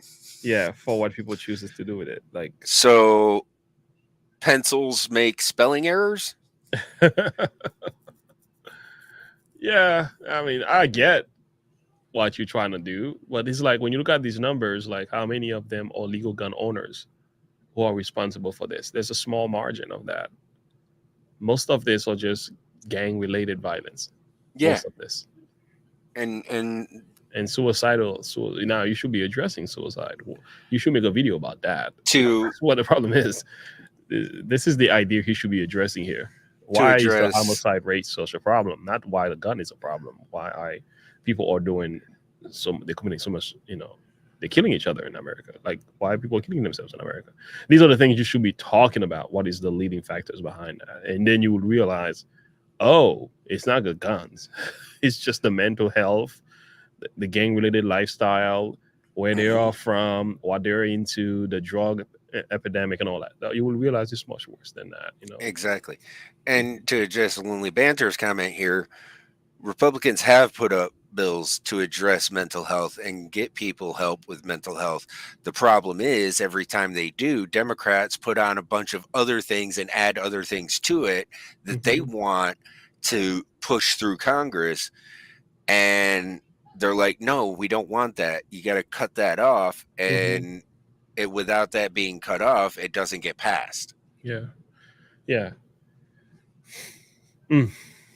Wow. Let's keep going. But we can't seem to do much about it, because as long as guns remain an individual right, now deeply woven into American identity, any effort to try to pass reasonable laws to try to limit these countless deaths that we have in our country will continue to fail, especially as the NRA continues to politicize guns, to use them to divide America, to scare America, and to make us feel like we need guns to be safe. And this is where his argument completely dies.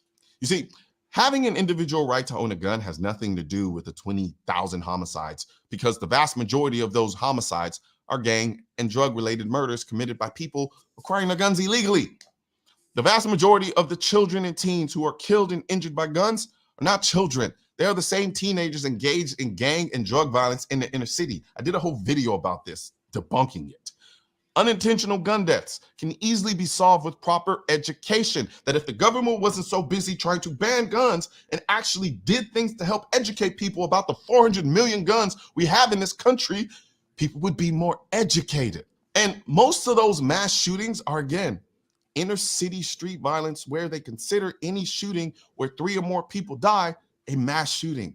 They are not mass shootings in the traditional way that we understand them to be. It is street violence in poverty-stricken inner cities. As for self-deletions, as I've demonstrated many times, we're not even in the top 30 in the world for high self-deletion rates. Yet we have the most guns in the world. If there was a one-to-one correlation, we'd be leading the pack. We're not. So the problem isn't the individual right to own a gun. It is a socioeconomic problem disguised as a gun issue. If the vast majority, and I mean the vast majority of the gun violence, is happening in the same Democrat-ran cities, and damn near everyone in the U.S. has a gun, but not the same issues. That tells you the individual right to own a gun isn't the problem. Especially as the NRA continues to politicize guns, to use them to divide America, to scare America, and to make us feel like we need guns to be safe. Oh, stop it. This has nothing to do with the NRA. Half the gun community doesn't even like the NRA, and the vast majority of gun owners aren't even members of the NRA. When's the last time you saw an NRA commercial on CNN or MSNBC or the rest of the mainstream media? The days of making the NRA the big boogeyman scapegoat are gone. The NRA is still doing their thing with a bunch of other groups as well. But most of the new gun owners are people living in liberal cities who realize the government can't protect them, so they went and bought a gun.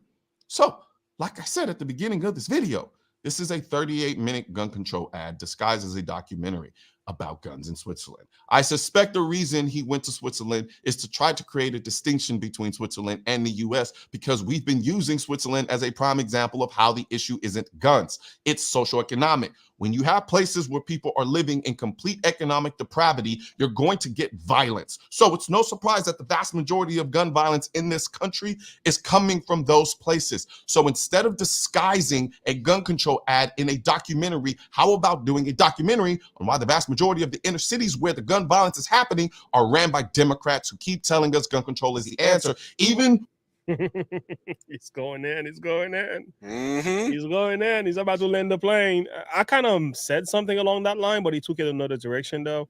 I'm like, the documentary will be better off focusing on why they are doing this. They are deleting themselves, why this is happening. I think if you will go into the heart of the matter, you will realize, wait a minute, you will come face to face with the Crips, the MS-13s, the Blood, and you will find out the cartel is behind this, the open border policies, and the Biden administration is allowing illegal guns to be funded in this country. Like, you will find out, wait a minute, it's not the legal gun owners that are the problem. Most of this stuff, a large share of the crimes is being done and promulgated by people who not even supposed to own guns. Illegal guns. It's gang-related violence. So I was right when I said what I said. It's just and not to mention all these quote-unquote mass issues are done by gang violence. Like, you get all these drive-bys and stuff. You get innocent people caught in the crossfire. Yeah. And when you notice the mass shootings that they highlight most of the time in the media, then the enemy of the people is the ones that are like racially motivated, the ones that either the left could use as a weapon. You know, they call them supremacists, white supremacists, MAGA Republican. Like, they want to make a connection to show that, and to also attack the Second Amendment, is to show that the guns that these people are using, or are the reasons why this is happening. It's like, man, it's more to the story than that. They failed to realize that when the Second Amendment was written, people had the same guns as the current standing military. Yeah. In Chicago alone, I think somewhere in the summer, we had about 16 different shootings in one single night. Didn't even make the news. And there were like 3-4 people dead per shootings. It was over 50 something people that got shot. Yeah. I was reading about this in their local news, in the media. Not even a peep what the thought was made of. I'm like, wait a minute, like, don't their lives don't matter? I thought Black Lives Matter. It's like, to me, I'm like, what's going on here? But as soon as either a white person goes in a neighborhood predominantly Black and they shoot and kill some people there goes your news right there. There goes your news. And I'm like, yeah. So even the way the news highlight certain things that are happening in shootings is also problematic. So his whole foundation, his whole premise is wrong. The gun violence is happening are ran by Democrats who keep telling us gun control is the answer, even when a lot of these places have strict gun control. Just saying, follow the money, homie, and you'll get your answer. But then you should do a documentary at that point. But I have a sneaking suspicion you'd really piss off some people you can't afford to piss off, and they don't want people hearing that message. Speaking of hearing, don't forget to grab your blackout in-ear hearing protection at shop.mrcoleonnoir.com. I put a link in the description section for you. And don't forget to like, share, leave a comment, and subscribe to the channel. And don't forget to hit that bell symbol so you get notified anytime. Yeah. Oh, that video he's got on the side here. Oh boy. Yeah, I heard about that. A gun owner pulled out, and it ended sadly. Yeah. Final thought on that? I mean, Collins nailed it. I mean, he 100% nailed it right down to the last. I mean, everything he said was 100% accurate. Great. And the guy, he didn't know what he was talking about. He hasn't done his homework properly. You know, he hasn't spent any time doing any research in American gun culture. There's a and lot it missing. shows. Yeah, there's a lot missing here in the documentary. A lot missing. He's not Like, considering a whole lot. If you're going to do a documentary, you got to go full on and do both sides and show the full picture, not just one-sided. Yeah. Well, again, it's a biased approach. He's not really coming and addressing the matter for what it really is, because you have to cover all the side of the story. You have to cover all sides, and you're unable to do that when you're biased in your approach. Because if you have an issue with gun violence, you think gun is the problem, and you're trying to put a documentary together, you're already biased. Everything you're gonna say from this point forward will be based on something to support your notion. You're not gonna tell the whole story. It's like building a house that falls apart, and then you blame the hammer. That's a great video, though. Very educational, and I love the way he goes about debunking the guy. So, oh boy, well, it gets worse. Here goes some more racist rhetoric. Are you ready for this? So, this movie is called The American Society of Magical Negroes. So, how many of you bet this is gonna flop? How many of you bet barely anybody gonna watch this? Because I'm thinking of who's the demographic here? Who are they gonna try to? Who are they appealing to? I don't know. I don't know. Is this an appeal from blacks or white liberals? Because the majority of the people who will go to watch movies like this, I think you're demonizing them. You see what I mean? Let's take a listen. Welcome to the American Society of Magical Negroes.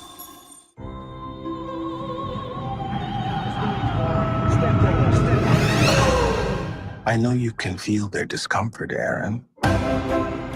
Watching you walk through a room full of white people was the most painful thing I've ever seen. Excuse me. Sorry. I don't want to take you to a job interview. There's a recruiting class starting right.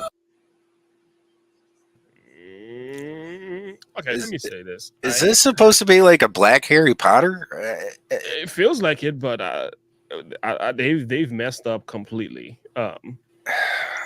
First of all, black people don't think that way. I don't know what kind of black people these people are talking about, because I'm black. My children are black. Our family's black. And I got a lot of black friends. We don't think that way. We don't go around saying, I'm walking in a room full of white people and I feel uncomfortable and yada yada. It's like, bro, that's not true. Like, that's not how we think. I don't know.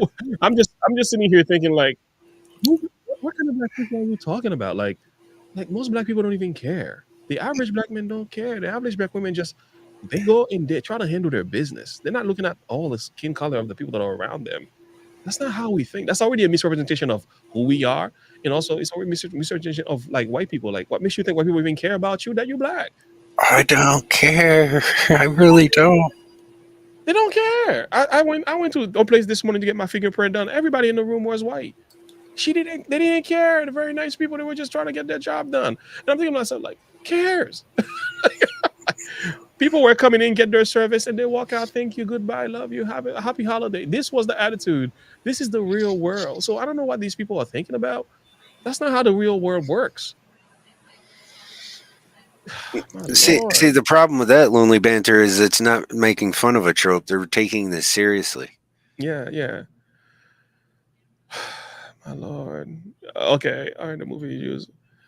Yeah, it's kind of sad. But anyway, let's keep going. Let's see how this goes.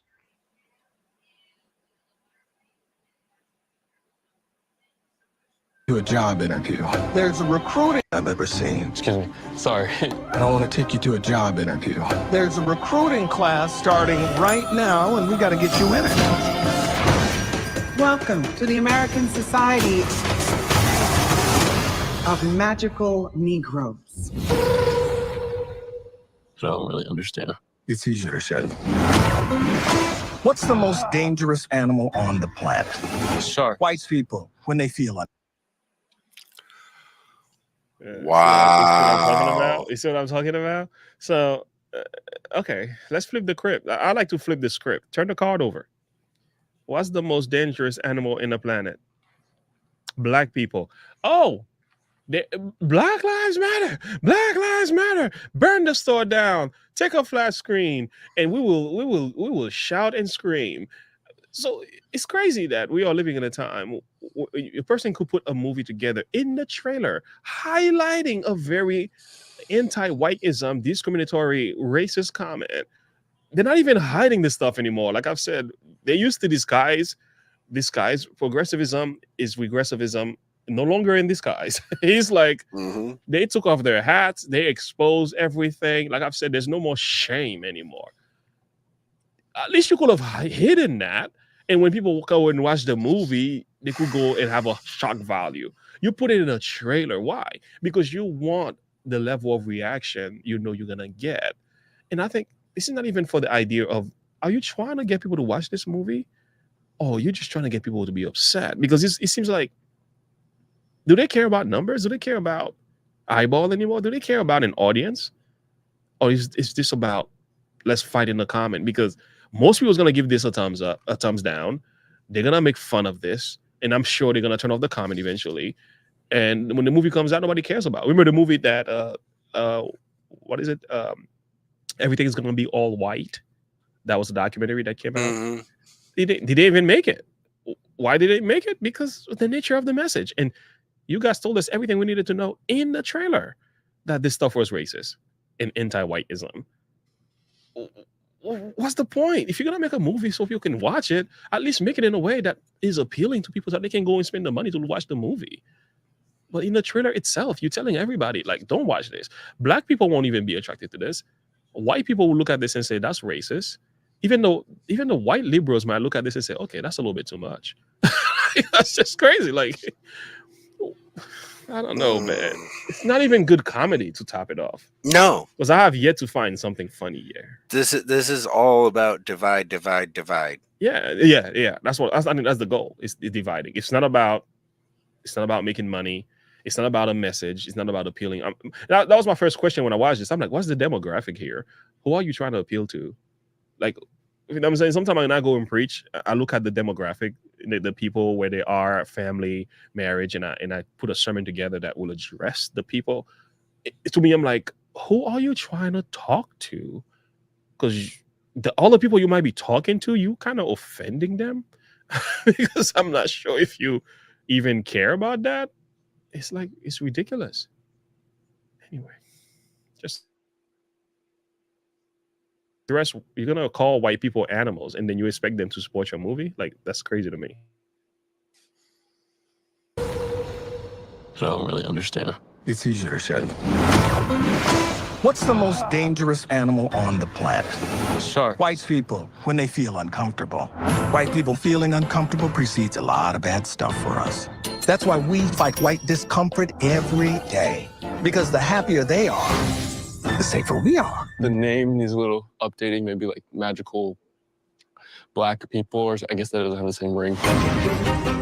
You ready? Oh, wow. Your first client is a Jason Munn. His morale is far too low. Hey. Hey. Darn it. I was hoping there was a station right next to him. Oh, is this one spoken for? No. Yeah, it's actually fun and weirdly relaxing. It's like being a secret agent with none of the danger. Hey. This is so ridiculous. Like that's not even how people act. Forget about race. The average person is not acting like this. No. It's just like this is so out people's of race touch. isn't even in the top 100 things I think about. Yeah. It's crazy. The left is so deaf-toned on racism that they're not even listening to actual human beings. It's like these thoughts they're getting is so far out of line with reality. I guess you can tell a lie in such a bad way. If you can move people even 10% closer to the lie, you win. I guess maybe this is the idea. This is like such a blatant lie that is so unbelievable. That even though very few people are gonna believe it, but I'm not necessarily understand. Like, it's not even It's not even convincing. It's not appealing. It's not funny. I think what it is they can't find enough racists in America at this point, so they have to make racists.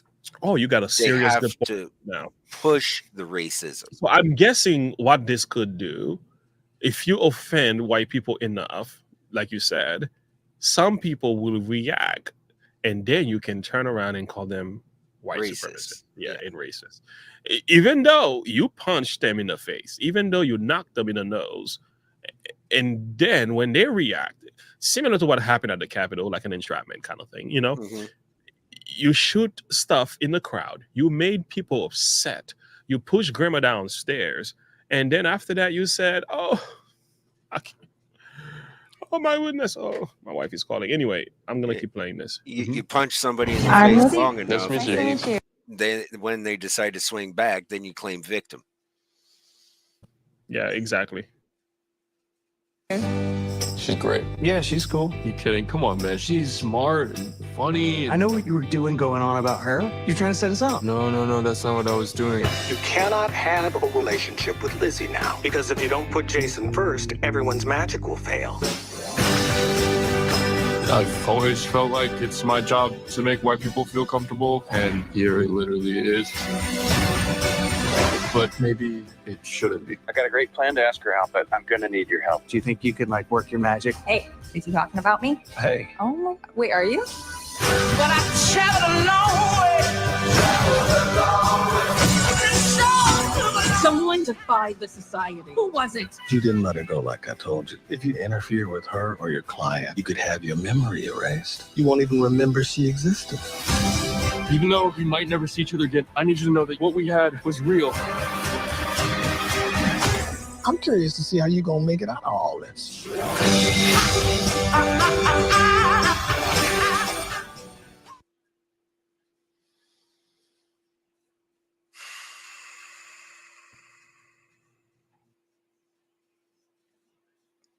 Good grief. That is got to be the worst movie coming up I have seen yet. Say that again. That has got to be the worst movie I've seen coming out yet. Oh, that's gonna flop so big, so bad. I mean, I thought Captain Marvel was gonna flop bad. This is gonna be even worse. Yeah. So I'm guessing you found love, something like that. Is that what's going on here? Yeah, he fell in love with her, and because he fell in love with her and ignored the white dude, all of their black magic is going to fall apart. And if he doesn't go back to what his assignment was, then his mind is going to be erased and he's going to have no memories. It's just crazy. And he loses his black people magic. Ridiculous. Like, the world doesn't work like that. I mean, let me give this video a thumb down, and I'm sure. Oh, look at that, 68,000 thumb down. Wow, talk about getting ratioed. Yeah, you need. Let me read the comments a little bit. Sometimes the comments are on point, so let me read a little bit of that. Let's do a little bit of laughter. He says, as a Black American, man, let me just say how disappointed I am that YouTube removed the dislike button. I know what you mean. Wow.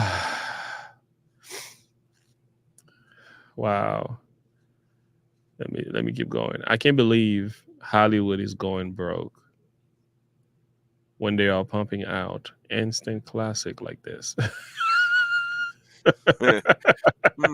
Hence a sense of instant classic indeed. If only there was an American society of talented film producers. I love the part where Hagrid appears and says, "You are a Negro, Harry." Right.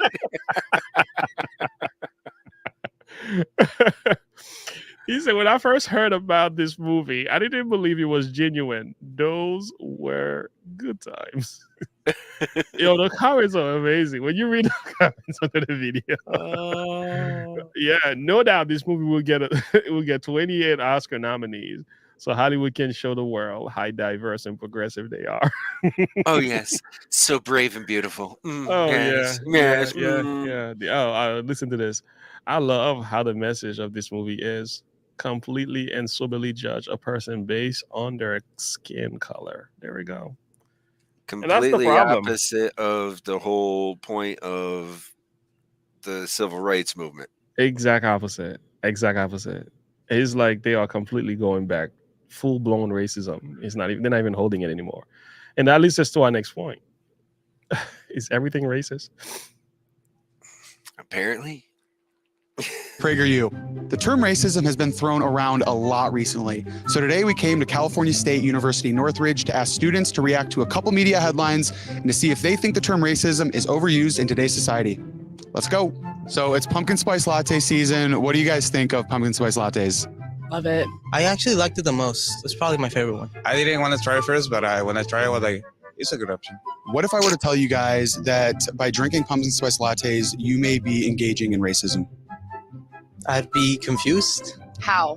So there was this new article came out. I want to show you guys. It says how racism found a home in pumpkin spice latte culture. This woman who wrote the article says that not only pumpkin spice lattes, but pumpkins have a history of whiteness, and it's very deeply embedded in white culture. What's your guys' reaction to this?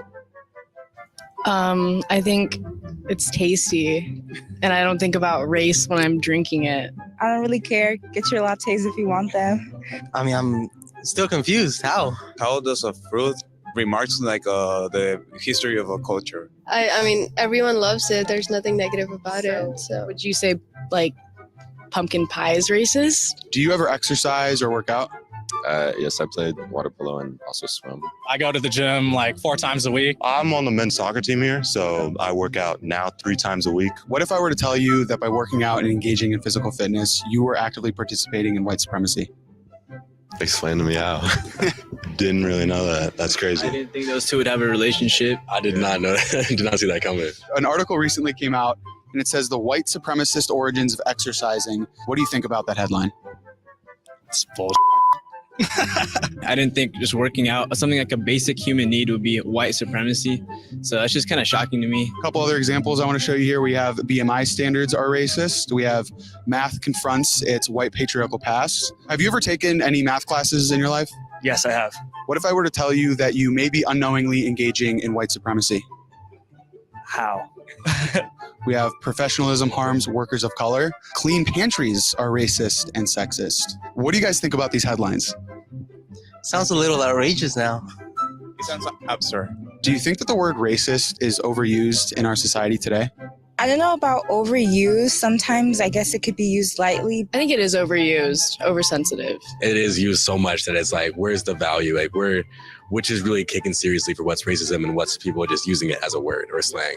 If it is just the word being thrown around, that's not actually supporting what we're trying to stop or prevent, then it can be harmful, I guess. Yes. Overusing that word can take away the weight of it and what it actually looks like. It doesn't make it as strong of a word anymore. And it's a shame because it's still.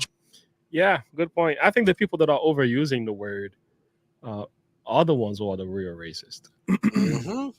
Where racism actually is. I think racism has put on new clothes today. It becomes democratic policies, but it does appear that they trying to stop racism, but in reality they are the real. It's not new clothes. It's the same person, just different set of clothes. I mean, it's just, Democrats have always been racist. The whole Democratic Party was founded on racism. Exactly. We have Allison tonight because we didn't get him last time. So that guy that was on Tucker Carlson, yeah, he went off. So I think he's next on our list. Doesn't make it as strong of a word anymore, and it's a shame because it's still truly an issue, but it's just tossed around too much. There's a lot of words that are kind of just like thrown around because it's just like, it brings out like some anger in people when they hear it, especially targeted towards them. And it's unfortunately there's words like that love to be thrown. People who are actually trying to stand up for racism it harshen or it like diminishes their voice. Well, you guys, that's a wrap for this episode. Let me know what you guys think about these headlines down in the comments below. If y'all enjoyed this, be sure to give it a thumbs up and share with your friends. Make sure to subscribe for more content like this. Follow me and PragerU on all social media. So, is everything racist? It just goes back to what I said before. If you can't find racism, manufacture it. It seems like that's what they've been doing. They've been working really, really hard on creating racist ideologies. And it's not really fixing anything because we are, and it goes to show that it's not there as much as they want us to believe. No. Yeah. It's like there's a system in place. And that's what I'm thinking too. It's like there's a system in place who love to see us divided. This is why they keep pushing this stuff. It was like prior to Obama, this wasn't even a thing. This wasn't an issue. Mm-hmm. But once Obama got in office, then that's when you see all this stuff come up. Like, okay, so we elected our first half-black president. Mm-hmm. Who cares? Whoop-de-doo. Yeah. Nobody cares. But still they were pushing it. You know? Yeah. It's like, can he run the country? That's the question. That's what people cares about. Yeah. That's what we care about. Problem was he did a crappy job at that. Mm-hmm. And he's still behind the scene pushing buttons. You know, and we're still feeling the effects and the fallout from that. So, I mean, it's like, why are we falling for this narrative that over and over again? Oh, it's crazy. You know, I don't ever want people in this channel to ever feel that they're insignificant. Because truly, like, we have to look at what these people are doing and say, you know what? I think we need to be drawn closer to each other. Like, they are afraid of us coming together and unite. There is a fear from the powers that be to see us put aside our differences and just unite on our common goods and things that we love, the things that we share, which is life. You know, we suffer together, we bleed red, we all going through it. We have bills and problems, anxiety, and all of that. We all need each other. And they don't want us to realize that we are our brother's keepers. We are each other's keeper. We were created by God for the purpose of actually loving each other. And they want our skin color to become the reason why this should not happen. And I think we need to renounce them. We need to renounce them and denounce them and just show them that, you know what? Despite our differences, we are human beings. We reject your ideology. We reject you. We reject everything you stand for. And that's why they have to push forward as hard as they are. You know, it's political. It's political. It's divisive. It works in their favor when we are eating each other up. And this stuff has serious consequences too. When you look, because you go on Twitter, I just saw this guy just got beat up because he was white walking in a black neighborhood. They said it on camera. They said, "Oh, he's white. Let's get him." And they all jumped him. Mm-hmm. Beat the guy really, really bad. Not because he did anything bad. He didn't rob anybody, stole anybody. He didn't RAPE anybody's daughter. Nope, just walking in the black neighborhood. So it's like, okay. It's like, why would you go and beat somebody like that? But if this was done by, by some white people, to one black guy, sheesh. Or the white dude who got dragged out of his car by a bunch of black people. Oh yeah. Not a peep from the media about that. No. It's not a concern because he doesn't fit the narrative. But if he was black, yeah, it's crazy. That's why I think highlighting some of this stuff is very significant because the media won't talk about it, but it's happening. It's a problem. It needs to be addressed. You know, it's a shame. And it's exactly what the powers that be want. They want to rile up the black community to do stuff like this so that, you know, to keep us divided and fighting amongst ourselves so that we don't unite. Yeah, and white people can't react. If they dare to react, you call them racist. So if they protect themselves, you get a reaction from them. You keep pushing the button, and you get a negative reaction from them. Somebody pull the trigger, and boom. Next thing you know, you got the race war that you've been looking for. Summer of Love 2.0. There we go. Like they want this to happen. Yeah. It's so divisive. Because it's all about the depopulation theory. Oh yeah, talking about that. They're trying to run two they're trying to run. It's like a football game, but they're trying to run two plays at the same time. Yeah, they're trying to run the depopulation play and the replacement play at the same time. At the same time, it's a shame. Yeah, you know, Jesus prayed before he left in John 17 for his disciples, and I think for every one of us who believe in Jesus, we need to take his word seriously. His prayer was like, it was a prayer about unity, you know, that we all may be one, that the world may know that there we go, the glory you have given thee, I have given them, that they all may be one, even as we are one. I in them and thou in me, that they may be perfect in one, that the world may know that thou hast sent me and has loved them as thou hast loved me. So, like, Jesus's greatest call for his children is for them to unite and become one. Now, this is primarily for the church. Let's be honest, it's for the church. The church is divided too. We're divided in our teachings, in our denominations, in our perspective. The division is bad. But I'll tell you what, it's not going to remain that way forever. Like, God is going to unite a body. He's going to have a united body. Now, I'm not sure about how the world is going to come, but I think without Jesus, there's no union really that could ever last. Well, I don't think we need to be devouring each other like they want us to. It doesn't have to be either. Yeah. Yeah. There's no reason for it. Yeah. Yeah. Shame on you for replacing the gospel with politics. I don't see. I don't know. I don't know. I'm just gonna ignore that. I don't understand the context of what you're saying. All right, let's keep moving. Okay, here's our interview with Vince Ellison. You're an expert on the civil rights movement. Tell us your thoughts on what Martin Luther King would be saying today about what he sees going on in America if he was alive today. I'm conflicted with Martin Luther King Jr. People are very emotional when it comes to Dr. King. Of course, he got assassinated. Of course, he did sacrifice a lot. But I go by what our Bible tells us about a tree is known by the fruit it bears. I don't know if King was a false prophet or not. I'm not saying that. I am saying that when you look at what he accomplished nothing. Again, as I say, every metric, everyone except for getting black liberals elected, he failed.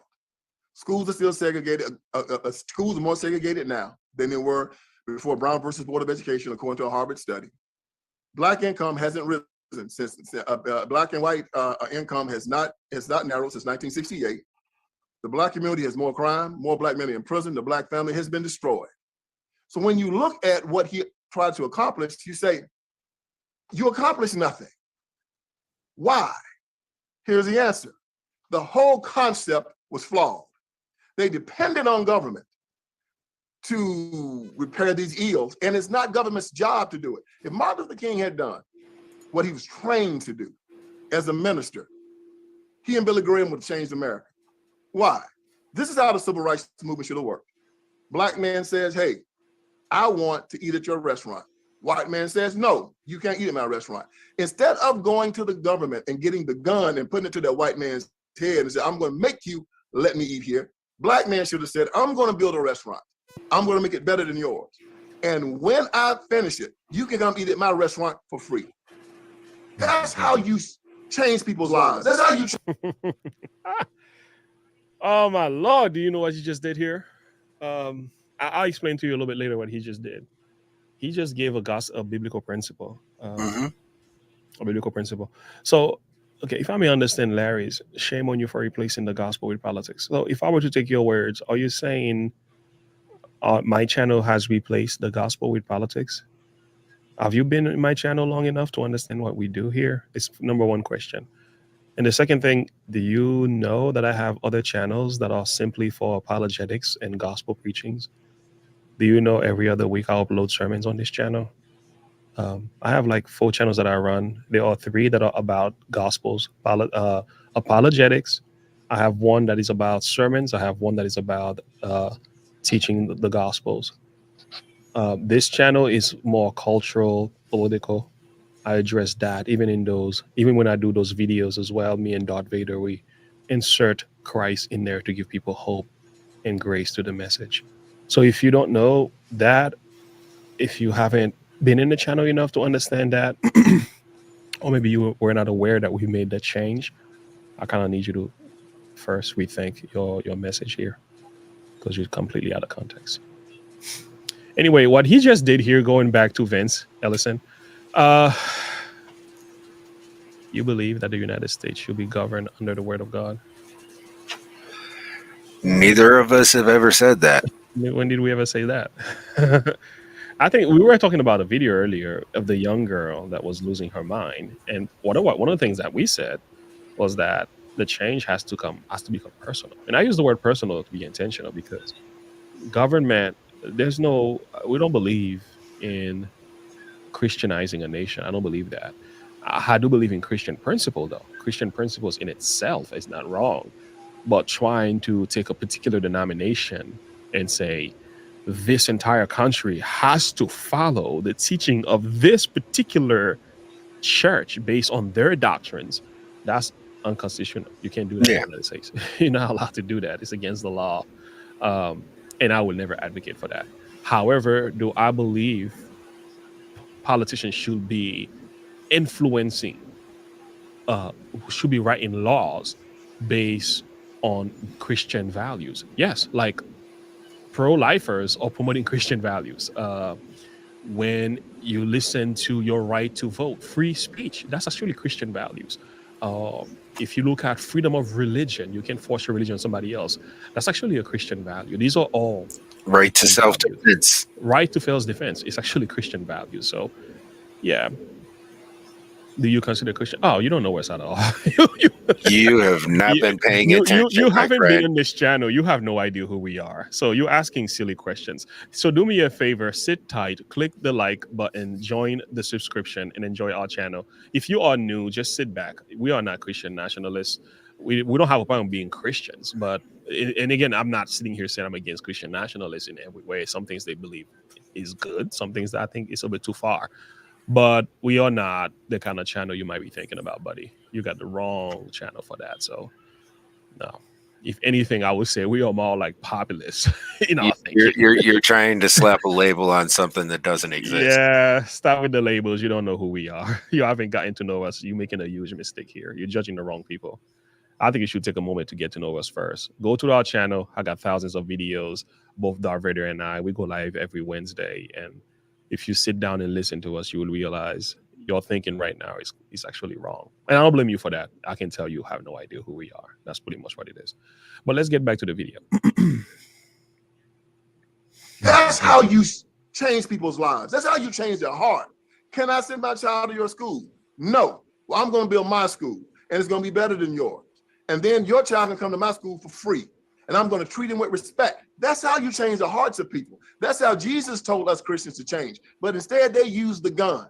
We're going to get laws changed, and we're going to put a gun in your head. And even if you hate me, I'm going to force you to allow me to be in your presence. Now, see, that's offensive. You shouldn't force yourself to be in anyone's presence. If you don't want me in your presence, see you, don't want to be you. But it's insane to force yourself to be in the presence of a white racist that tells you, I'm going to kill you the first chance I get. So we forced ourselves, well, the Black community did, to be amongst people that hated us, and look at the result. We're worse off. And I'm saying to myself, why couldn't you see that? We are the only people in the history of the world that forced ourselves, that forced our way into living amongst our oppressors. Most other people tried to get away and just wanted to make sure that the laws were verified, that the Constitution was verified. No, we went to Washington, D.C., had laws passed that forced Klan members, that forced white supremacists to allow us into their presence. And they destroyed the minds of our children. We've destroyed our economy. We've destroyed our own communities behind it. And instead of them stopping and saying, hey, let's do a double take on this now, guys. This isn't working. They're full speed ahead. You know why? Because The one thing the civil rights movement wanted, the only thing it really wanted, was to make sure that 90% of the black community voted for the Democrat Party. That was it. They don't care how many of us die. They don't care how many of our schools are destroyed. They don't care how many of our children go to jail. As long as we vote Democrat, that's all that matters. So I'm conflicted with Dr. King. His message to me was also schizophrenic. I heard this story. He was from the CNN host. His name was Larry King. Larry King said his favorite interview was not Martin Luther King Jr. in 1961. He said King was trying to integrate this hotel. Guy wouldn't let him. When the police came, they said, "What do you want?" King said, "I want my dignity." See, I hate that story because it implies that a white man can give me my dignity, or any man can give me my dignity. He can't. My dignity came from God. And Martin Luther King Jr., Nobel Prize laureate, the most important black man in America, Ivy School graduate, allowed some minimum wage clerk to take his dignity. He said on the march, in his I Have a Dream speech, 100 years after the Emancipation Proclamation, the Negro is still not free. That is a lie. I was born free. God gave me my freedom. In that statement, he set up marches and civil disobedience for the next 100 years, because that is why those young men were kneeling in the NFL in 2018. They believed that they had to go to government for their freedom. They believed that they had to go to white people for their freedom. And white people saying, "We can't give you your freedom." Dr. King said you could. See, he planted a defeatist victimization mindset in Black America that we still haven't gotten rid of. And before we move forward, we got to get rid of that root and stern. Yeah, no, wow. My goodness, there's so much in this. Like, is it possible for black people to have been wrong about Martin Luther King Jr.? Yeah. Yeah, that's what he's saying. I tell you what, I think there is a danger when you're a Christian, you're getting into politics and you're getting into social justice movements. There is a great danger. You can lose your mind. Even when we talk about some of the stuff we talk about here in this channel, we're trying to keep Christ at the forefront or at the heart of the message. We have a channel. Darth Vader got a channel called The Heart of the Matter. And I like to tell people the heart of the message ultimately is Christ. Because I realize when you're addressing stuff like this, and it's okay to talk about it because there's another area. You don't want to neglect it either. But when you're getting into stuff like this, you got to keep in mind that like you can lose it, man. Because Martin Luther King must have lost a large share of his faith while fighting social justice. You know, he must have lost it to a degree, because he should have done what, I don't know who else I could use as an example. I would say Malcolm X. You think Malcolm X went? I mean, I agree with him in part, but I think. I mean, don't get me wrong. Malcolm X had his flaws, but there was a lot of things he did do right. Yeah. Like, you know, one of the things that he did say that I agree with is the greatest danger to the American Negro is the white liberal. Yeah, he was right about that. Yeah. So, I mean, getting a phone call. Granted, some of his methods may not have been the best, but yeah. One second. All right, let's keep playing the video. I got somebody calling me. Roke is calling me. I want to see what he's talking about. Move forward. We got to get rid of that root and stern. Yeah, no, I was thinking individual freedom when you were talking, and then you went right to that America is all about individual freedom, and we don't need the government to give us the individual, and we are free to start a business with our own money and decide that I'm going to have a business that serves only white men. I'm going to have a business that serves only LGBT. I'm going to have a business that serves only children. That is freedom. Yeah. And a black person to set up a business, or used to be anyway, that to serve black people. But now the government is imposing on those freedoms. And that's basically your point. You know, I used to practice this kind of law at my law firm. I used to defend companies on race and sex discrimination cases. And I used to say that, really you shouldn't need these protections. You shouldn't need these protections from government. If a business chooses to have a business that serves only whites, well, good luck to you. Let's see how you do. Yeah, it's stupid, right? Yeah, let the market decide. Yeah, exactly.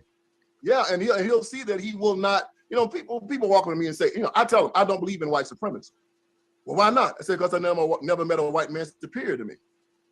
And then it always shocks them. I said, I am a Christian. I'm a son of God. I'm an heir of Jesus Christ. Who can be superior to me? No one. He's not superior. He's not below. He's my brother. I believe in brotherhood and fraternalism.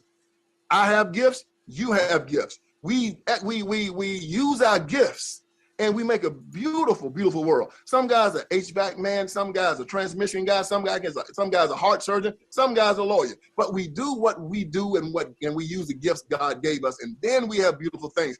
We don't talk about equality. No, we talk about justice. I don't believe in equality. I believe in justice. I believe in brotherhood. What did Ernest Hemingway say? He said, true nobility is not being superior to your fellow man. It's being superior to your former self. I compete with Vince Ellison every day.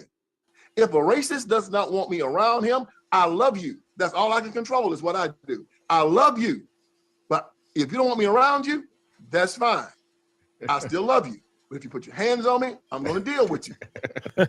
I love this guy. You say I don't believe in equality, and I think that is a good point. I never thought of it that way, but I can see what he means, because equality is almost like equality of opportunity or equality of outcome. It goes back to the same thing with equity. Yeah, because we're not equal. We are equal under the law, but we're not equal in everything. Because like the kind of equality that the left is pushing for is almost like it's almost like equal to do whatever you want. It's not necessarily equal to have the right to exist and be left alone and not being persecuted. Make your own opportunities. Yeah. They're pushing it to the point where it's almost like it's more like special privilege that they're talking about. Yeah, I mean, just look at affirmative action. Yeah. That's not equality. That's just special privilege, Yeah. I love what he just said here. Good point. That's fine. I still love you. But if you put your hands on me, I'm going to deal with you. God bless you. But as far as me running up to him, you better let me around you. You better let me. That's called stalking. And it's against the law of the United States of America. If a person doesn't want you in their presence, you should have enough esteem in yourself to say, take care. Whether it be a beautiful woman, whether it be a racist. If they say, get lost, loser, see you. Am I right, brother? Yeah. You're making too much sense. Where was MLK on the issue of welfare? Oh, he was trying to get as much as he could. As a matter of fact, right before he died, they were putting together the Poor People's March. And the Poor People's March is going to have a guaranteed income, guaranteed housing, guaranteed health care. It was going to take America into a complete socialism. And you're saying King was leading or part of that movement? Oh yeah, he was going to lead the Poor People's March. The plan was to take 1 million poor people to Washington, D.C. and shut it down, lay in the streets, shut it all down until he got guaranteed income, guaranteed housing, guaranteed health care. And he died in Memphis before they got it all rolling. But that was the plan. And a lot of people say that might be why he got assassinated, because of that plan. It was a socialistic plan. But it wasn't strange. Cornel West said on, I think it was Sean Hannity's show, that Martin Luther King was a Democrat socialist. He admitted to that. It was a piece written by David Garrow and David Garrow said that King admitted he was a Marxist. I don't know that to be true, but I do know this. I do know that King did go to it was this communist training camp in the United States of America called the Highlander Folk School. It was in the mountains of Tennessee. Highlander, you can look it up, folk school. He, Rosa Parks, Andrew Young, Ralph Abernathy, and a lot of the civil rights workers went there to be trained. And it was ran by 2 communists. And the state of Tennessee took his charter and tore it down because they concluded it was a communist training camp. Now that's true. So if any of your people want to look up the Highlander Folk School, they'll find it. It is absolutely true. Also, there's a fact that in 1961, Martin Luther King Jr. tried to take over the National Baptist Convention. The National Baptist Convention was the biggest Protestant convention in the United States of America of Black people. About 10 million Black people belonged to it. King tried to take it over, and he wanted to use it to push for civil rights, put it in the civil rights movement. The National Baptist Convention was designed, of course, like churches were supposed to be designed, to get people prepared to live forever in the presence of Jesus Christ. They said, we don't want to be involved in civil rights. So what King did, King tried to take it over at the convention. They got into a fist fight where old minister got killed in the fist fight. And after King lost, they kicked him out of the National Baptist Convention. So King started his own organization. It's called the Progressive National Baptist Convention. A lot of people don't know this. And basically King was kicked out of the Black church. Whoa, whoa, whoa, whoa. Oh, Vince Everett Ellison. I love men with this kind of courage. It is needed today. Tell you, boy. Man, we've gone wrong in so many different ways when you think about this. It's like if we are really wrong about Martin Luther King, gosh, where else have we gone wrong? I mean, it's like, and that's the thing is so many Blacks hold up Martin Luther King like he's a saint, and they don't know the truth about him. Yeah. Like, if they knew the truth about him, would they still hold him up to the same esteem? Oh, man, that's a good question. Or would they just get so mad and just punch you in the face? I mean, you can bet the latter. Just look what happens with George Floyd and how George Floyd became a saint. All of a sudden, he became converted. It's like, I think we are idolizing the wrong people here. It's like, I mean, no one's saying the man deserved to die the way he did. I'm not saying that. Unfortunately, his life, the way he lived, there was no police who killed George Floyd. George Floyd he died because of his drug addiction. Yeah, he was simple as that. He was deceased long before the cops ever got there. Yeah. There are so many George Floyds out in the streets right now. They don't care about them. Put him in a golden casket and having statue of him and have people weep and cry, and the Democrats just sitting here with their scarf and on the floor calling social justice, crying George Floyd. Is like putting on the same level with people who really sacrifice themselves. No, I don't think so. Not the same thing. I think we are glorifying the wrong kind of people in our culture. And that's really what the issue boils down to is it's the same thing with hip hop and rap. Mm-hmm. It's all glorifying the wrong type of people. The wrong type of people. The gangsters who are selling drugs and dopes in our community that are destroying your community are the ones you talk about. Like when the preacher comes around, you make fun of him. The people who've gone to school, colleges. It's like there's a trend in the Black community, right? You go to school, college, and everything. You graduate, nobody cares. And you go to prison and you come home. There's a Black party done for you. It's kind of like, what? You come home like a hero. It's like, like a hero goes to war and come home. Nobody cares. Yeah, sure. You went to protect our freedom. Great, whatever. But he went to prison for crimes that he was guilty of. Spent 7 years in prison and comes home. The day he comes home, the whole block is locked down. Mm-hmm. We're having a party. It's like, my Lord, what's going on here?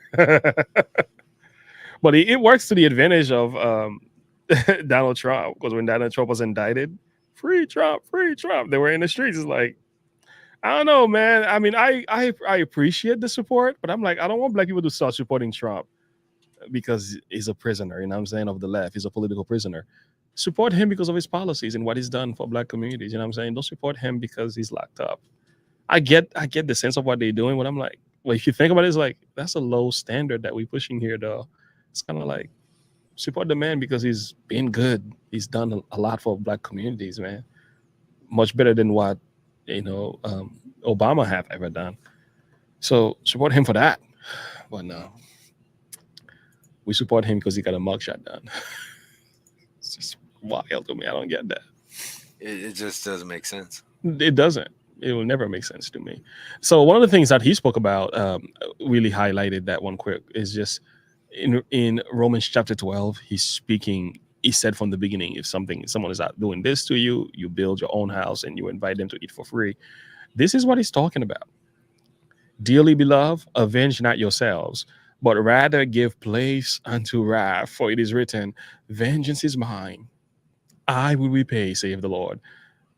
Abraham X Candy says that the solution to past discrimination is more is discrimination. present discrimination, right? So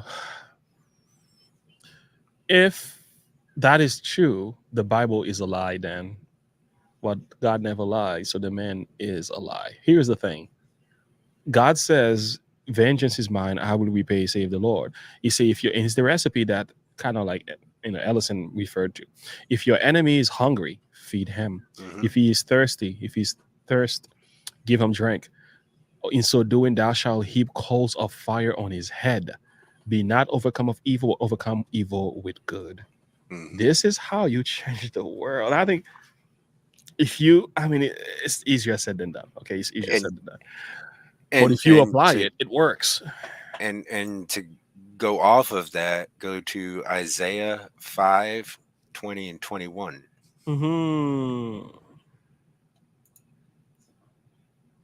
Isaiah 5:20 and 21. Go ahead.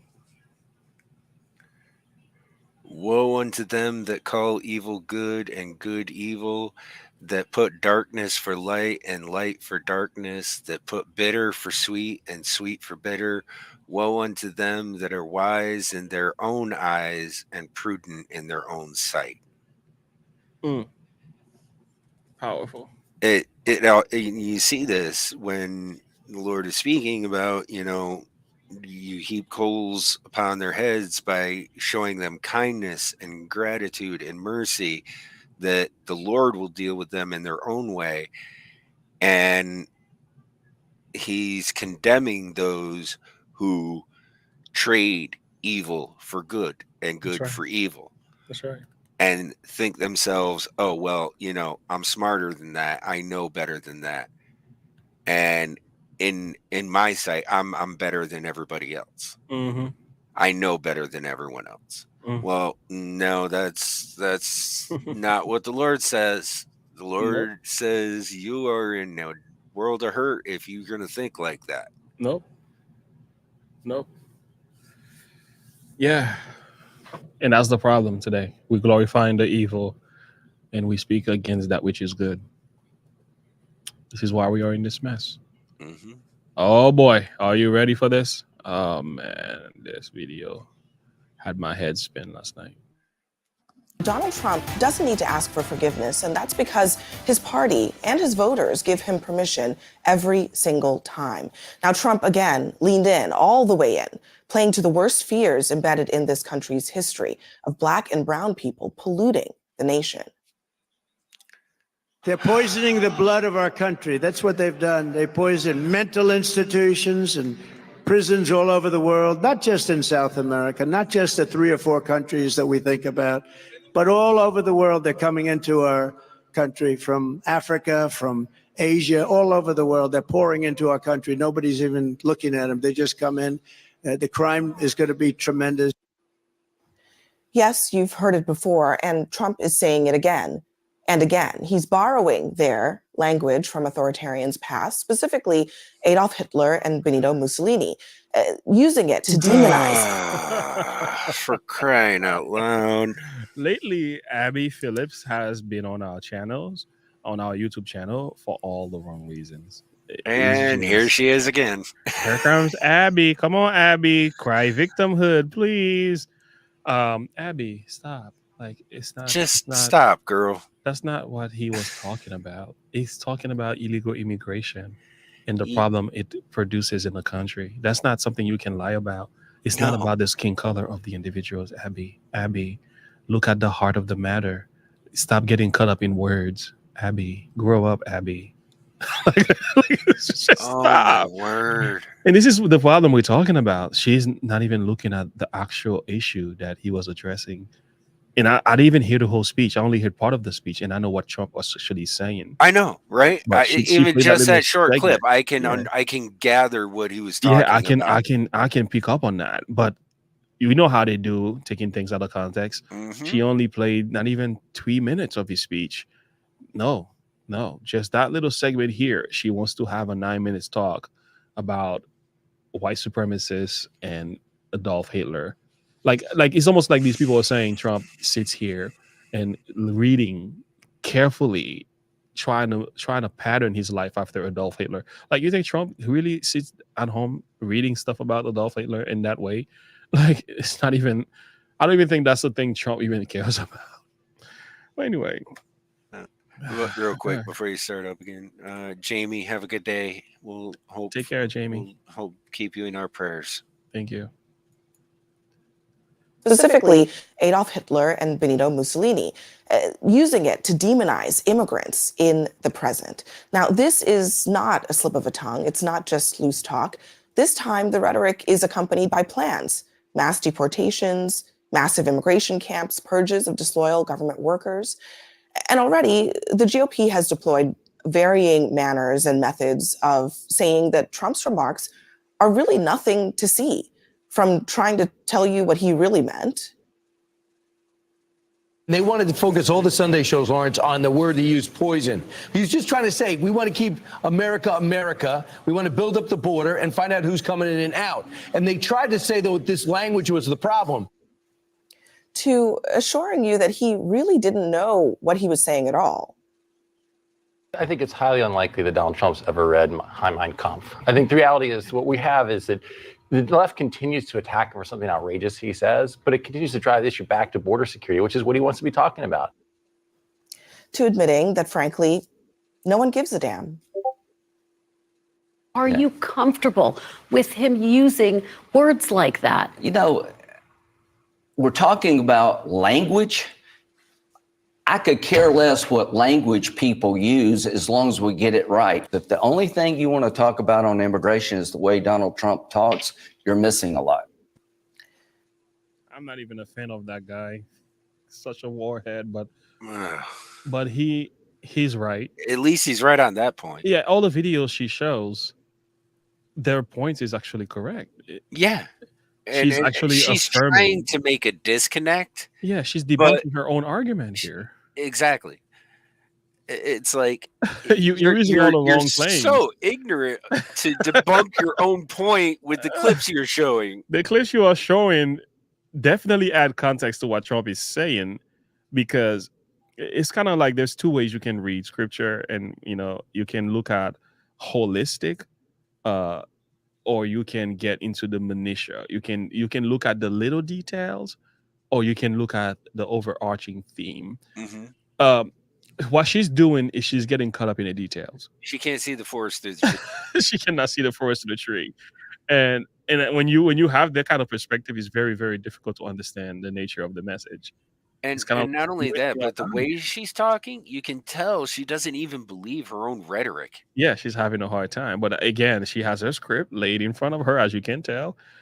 She's just following the script, She's like choking on her words, trying to get them out. Yeah, poor girl.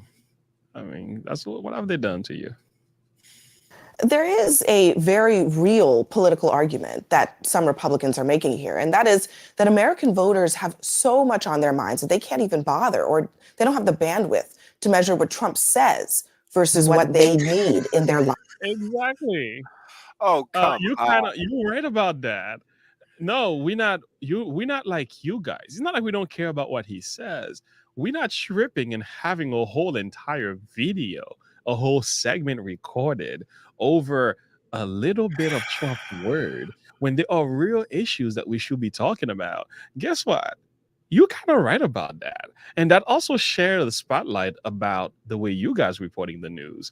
Because there are real issues you don't care about. But you want us to worry about Trump's way of saying certain things when the real problems that he was addressing in the video, you've neglected. So that's why I've entitled this video, "The Enemy of the People." You don't care about us. Because what you care about is what you want us to care about when it comes to Trump. They You want us to feel the same way you care feel about the narrative that they're pushing. Yeah, it's all about the narrative. It's all about the rhetoric. But the truth is, what was the heart of the message of the man? Let's talk about that. No, that's not the point. Heart of the message, pardon me, but the heart of the matter is the fact that these illegal immigrants coming over the border are causing huge issues for everyday Americans. Exactly. And putting a strain on our economy. They're putting a strain on our healthcare system. They're putting a strain on every system that we have in place. And nobody's doing a darn thing about it. Yeah. Where is the lie? Where is the lie in what Darth Vader just said here? No detected. Lives right now. You guys are exhausting. You're exhausting in your obsession with him. The thing is, the normal people aren't obsessed with Trump like you guys are. The normal people care about the fact that they can't afford things. They feel like their freedoms are being taken away. There is some truth. Actually, there's a lot more truth, not just some truth. There's a lot of truth. Even Nikki Haley is correct. This is when you know he's really bad. And she's not even a person that I will speak in a positive way about. I think she's sold out to the system. But nevertheless, even she got it right. You guys are obsessed. Come on. Talk about ultimate TDS. Yeah, when are you guys going to learn? Like, the more you go after Trump in the way that you are, the stronger he becomes. He feeds of your attention you're giving him. You're just inflating him. Yeah. He's just like a giant blow-up dude. And you're just hitting that pump and just pumping away. Yeah. But I think also they love themselves some Trump because he's good for content. The only videos on some of these people. I mean, a lot of people despise them for their coverage of them because of the fact that they don't do a fair and accurate job. Yeah. But they love covering Trump because they get viewership. They've lost a lot of viewership because of their coverage of Trump. Yeah. But I know in some of their videos, they will get like millions of views when it's about Trump. So I think people are coming in, even though people are upset, but they're watching the rhetoric and criticize it. So I guess some videos they're getting views as a result of that. But you're also losing credibility, though. I think that's what's happening. People are not subscribing. I've unsubscribed from CNN. They've lost all credibility. Yeah, you're losing credibility, getting a lot of thumbs down. So you might be getting viewership. That doesn't necessarily mean you're getting people who are sticking with you. So they kind of like, hey, you know what? You a joke. I'm out. So yeah, I mean, it's kind of pathetic. They still haven't learned. It's been like how many years now? Like Trump, something about Trump. The more you talk about him, the stronger he becomes. And they still don't. He's like the Incredible Hulk. This. The more you pick him up, the stronger he gets. Yes, he is. But oh my Lord. Anyway, she's gonna get debunked because she's gonna bring, I think, a senator from New York, a governor from New York. I'm not sure. Anyway, you're gonna see how she gets checked. To what she's saying there, for the most part, Republican voters are ignoring Trump's most outrageous campaign promises. And in fact, they may even like it. You see that reflected in the polls. In Iowa, for example, likely Republican caucus goers say that some of Trump's most authoritarian-inspired solutions and statements make them actually more likely to support him. Sweeping raids, giant camps, mass deportations, well, 50% support that. Root out the vermin, 43%. Support that. Immigrants are poisoning the blood of America, 42%. And you hear it, the adulation of authoritarian. I mean, I thought these numbers were low. I thought these numbers were low. That was just one state. Okay, thank you. Okay, that was Iowa. So this wasn't in a general sense. Okay. No, that was just one state. All right. So, I mean, you know, and like I said what I said earlier. That's all I'm going to say about that. Yeah. And you hear the adulation that they crave wherever Trump goes.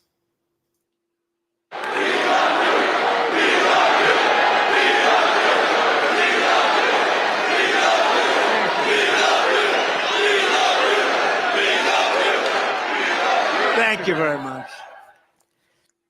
I think you are jealous. You can't get that level of attention. None of the Democrat Party can get this level of support and attention and attendees at any of their rallies. It can't happen. No. I think there's some jealousy going on here. Oh, there's huge jealousy going on. Trump's rallies are massive, boy. Superstar, rock and roll kind of stuff. Like, they have Trump rallies.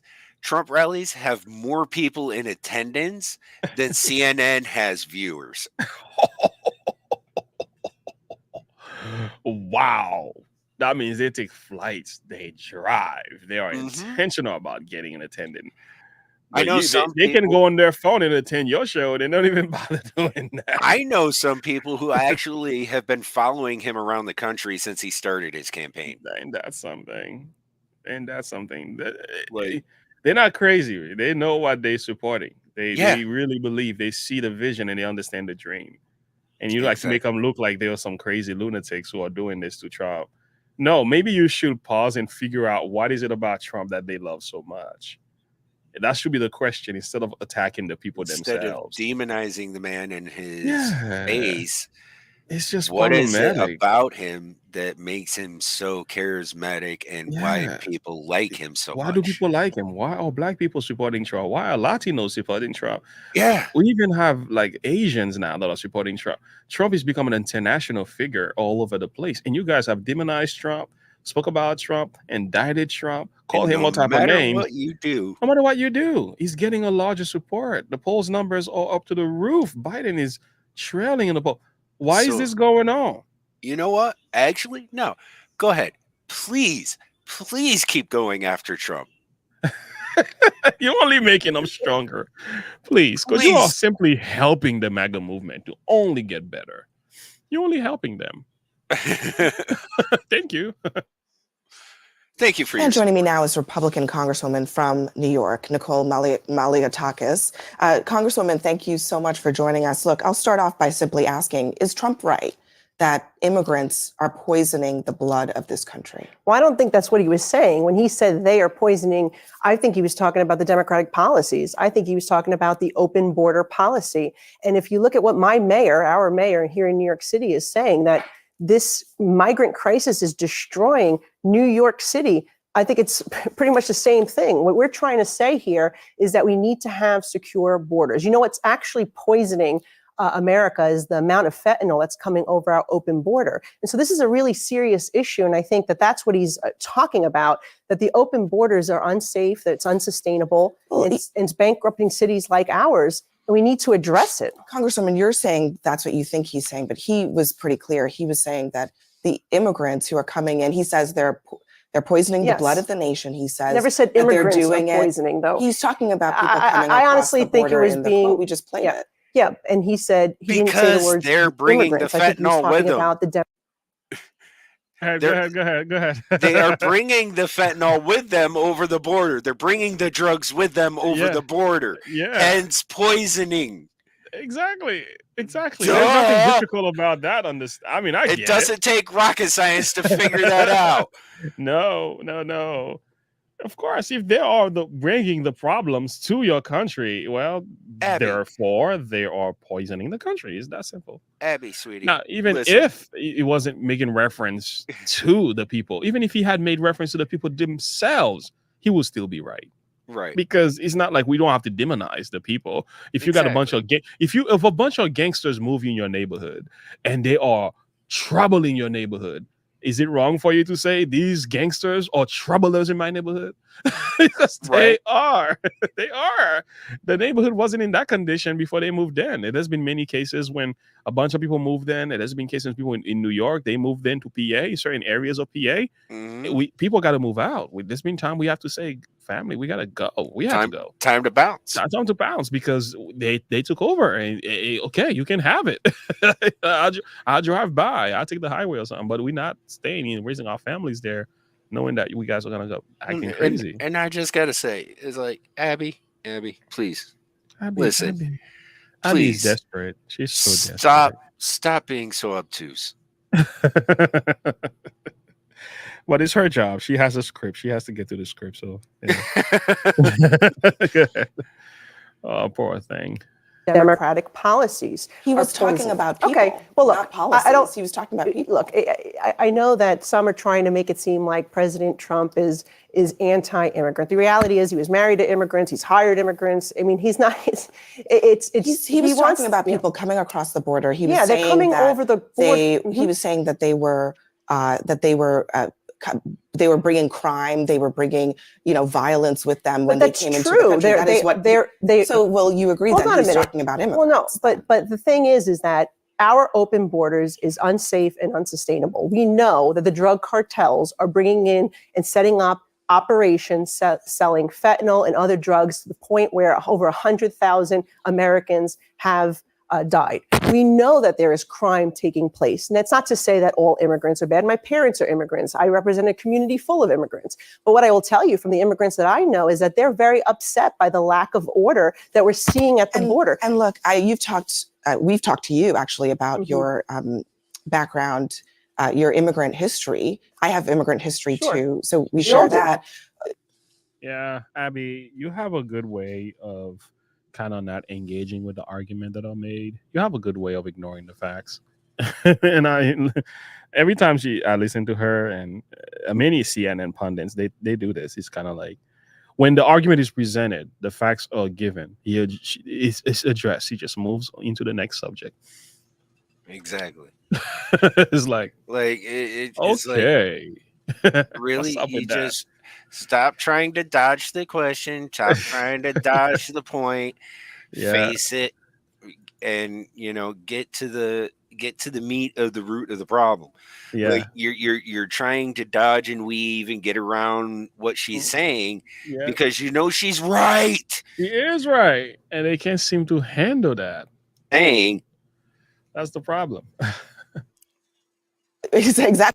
Your immigrant history. I have immigrant history too. So we share that. Exactly. We all do. But let's talk for a second here about the fact that Trump continuously, repeatedly uses this rhetoric that now maybe you could say the first time he didn't know. She already answered that question. Why are you asking it again? Because she wants that gotcha moment. It's like she already addressed it from the beginning. Anyway, let's keep going. The references, the parallels to authoritarians, he knows now. Why does he keep saying it over and over again? Well, look, I just think he's trying to bring attention to the issue. He's using the rhetoric of authoritarians to bring attention to this issue. I think what the important thing is... You see what she just did here? I can't stand the media. She framed the question in a way, if you don't shut down her framing, you in part agree. So she says she's using authoritarian language. Objection, Your Honor. Leading question. Yeah. Look what she did. Let's watch this again. It's pretty amazing. Over and over again. The references, the parallels to authoritarians, he knows now. Why does he keep saying it over and over again? You see what she did? So she said, Trump knows he's using references that are authoritarian, and he knows that now. Why does he keep using them over and over again? So what she just did here, she put a question in a sense, she put a part of the question in parentheses. Automatically, she put it against you as if you already agree with her framing. So the framing is already wrong. And then she asks a question, and it's kind of like if you go after and answer the question, in part, you agree with her framing. So she gets you. And I think that's depending on how you answer the question. It depends on how you answer that. But what you need to do is actually address the framing. You have to actually debunk the framing itself, or you can completely ignore both the question and the framing to avoid this. This is like she's like laying a trap here. And I think you notice what she's gonna do next. She's gonna actually say, so you're saying Trump is using this and this to do this and that? It's almost like it's because she didn't address the framing. Watch what she does. I'll pick up on that. Well, look, I just think he's trying to bring attention to the issue. He's using the rhetoric of authoritarians to bring attention to this issue. I think You see it? You see what she just did? She said, "That's you." Yeah, she said, you're using the rhetoric of authoritarian to bring attention to the issue. Why?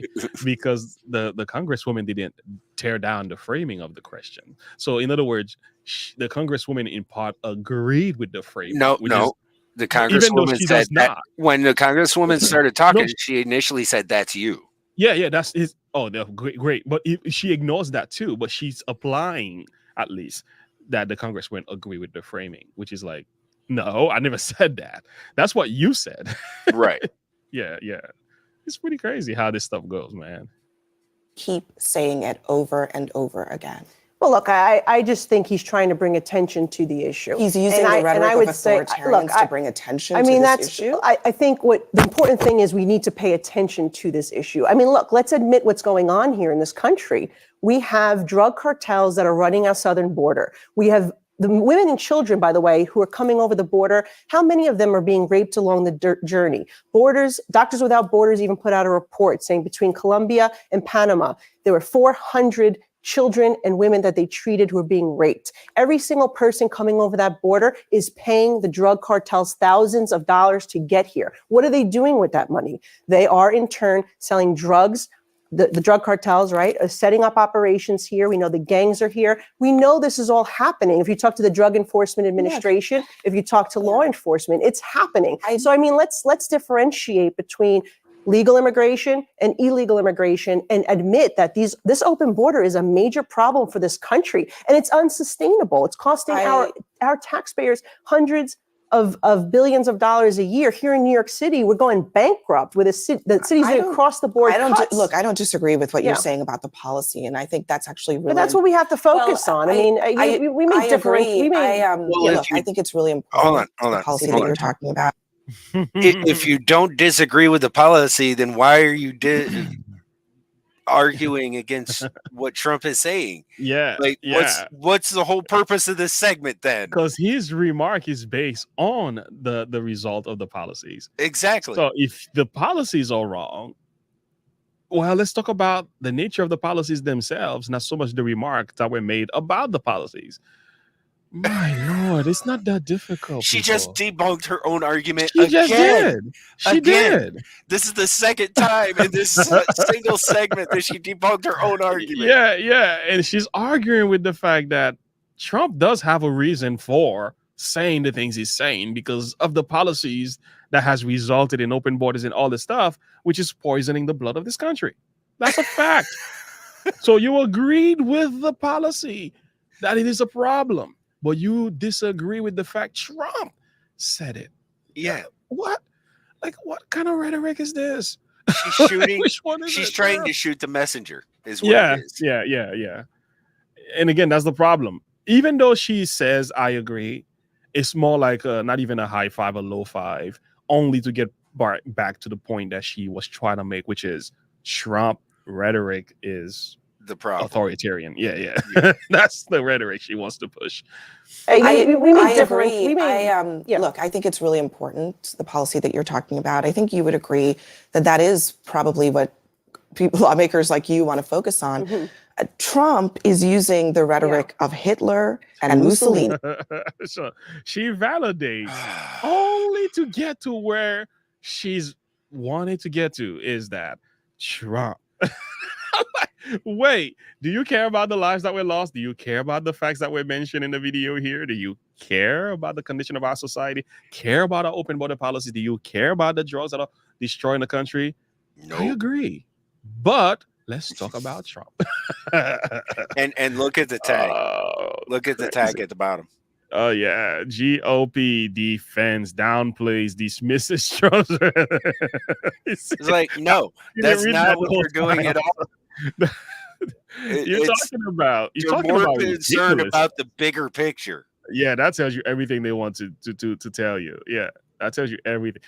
You know, this is why videos having channels like this is significant, because people are watching this and like, wait, that's not what the lady was doing. She wasn't downplaying Trump's rhetoric. She was addressing the heart of the message that Trump had to share.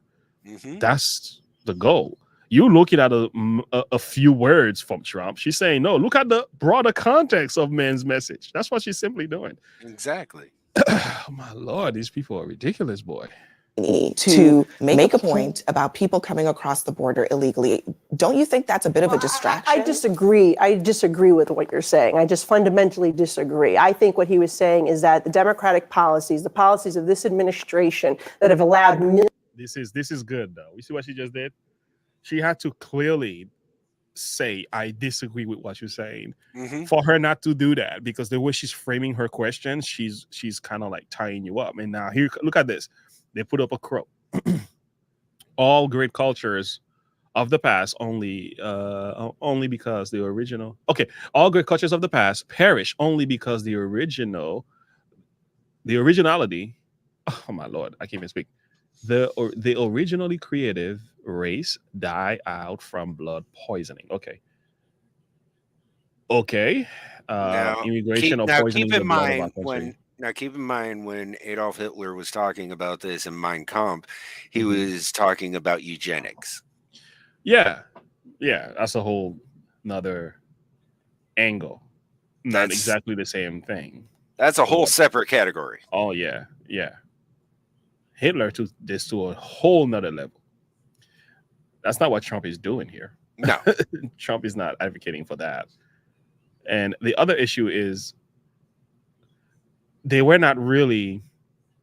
Now you can talk about the race, but they were not doing exactly what the immigrants are doing. The illegal immigrants are doing in this country.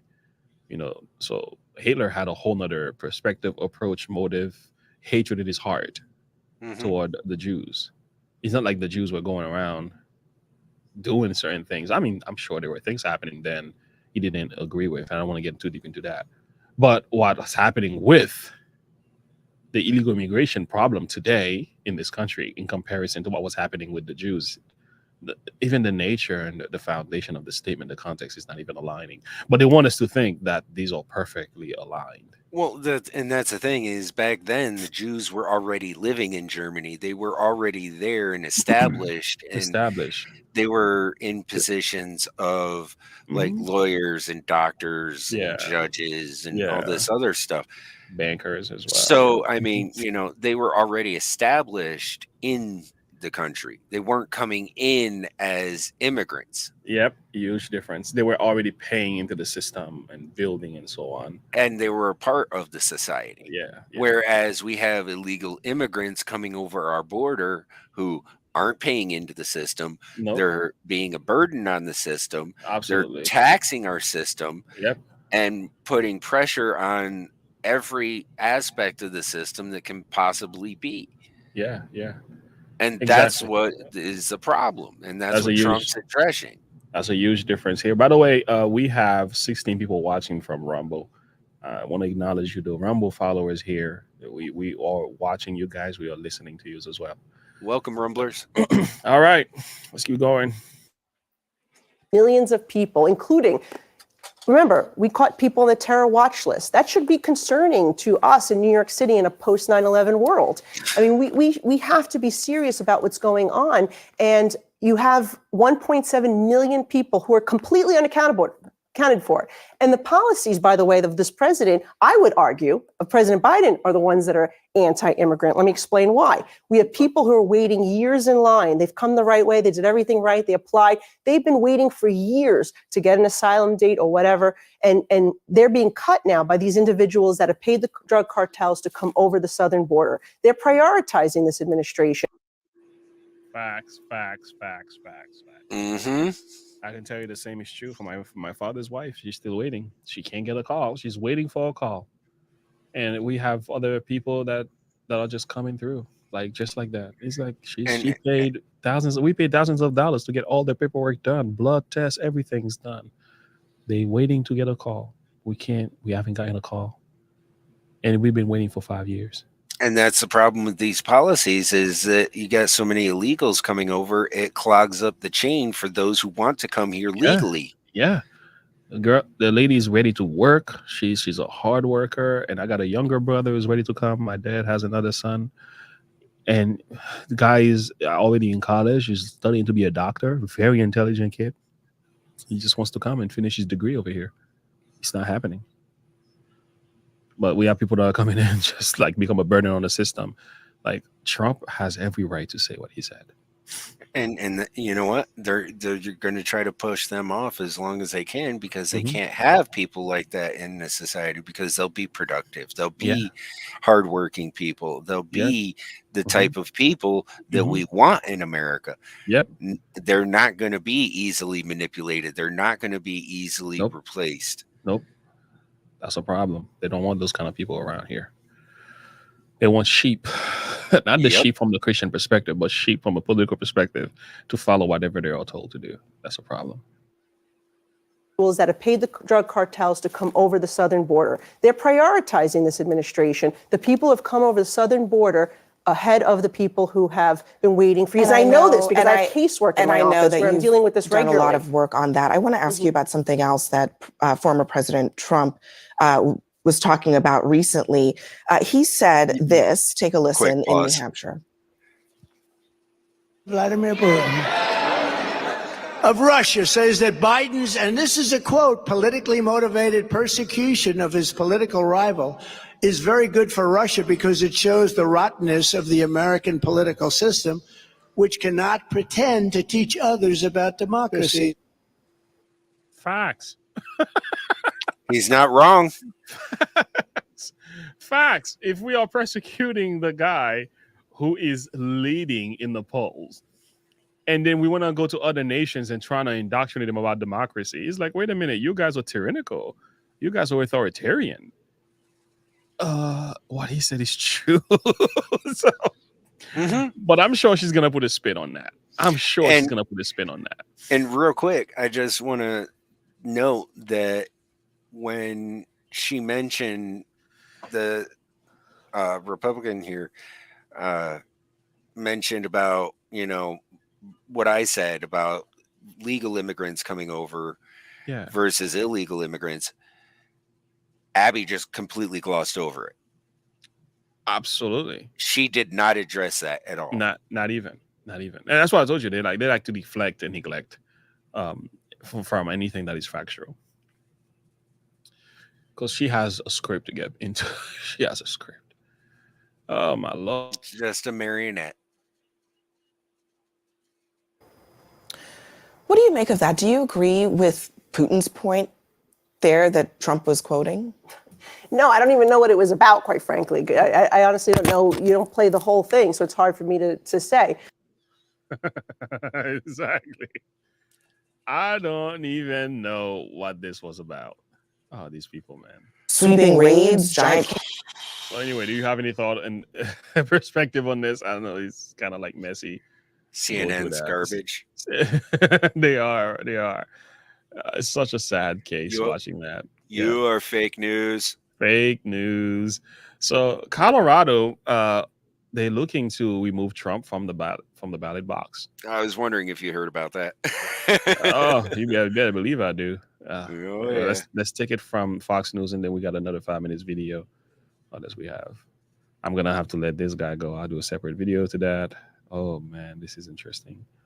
Vivek Ramaswamy, we gotta end with Vivek Ramaswamy, and we have a little bit of time yet. All right, let's get to this thing. I know the kids are about to come home in a minute. Let's see. All right, there you go. So if you can't win the man, if you can't beat the man, well, stop the man from even being able to be voted for. You just completely remove him out of existence from state to state. That's just a crazy thing that they're doing now.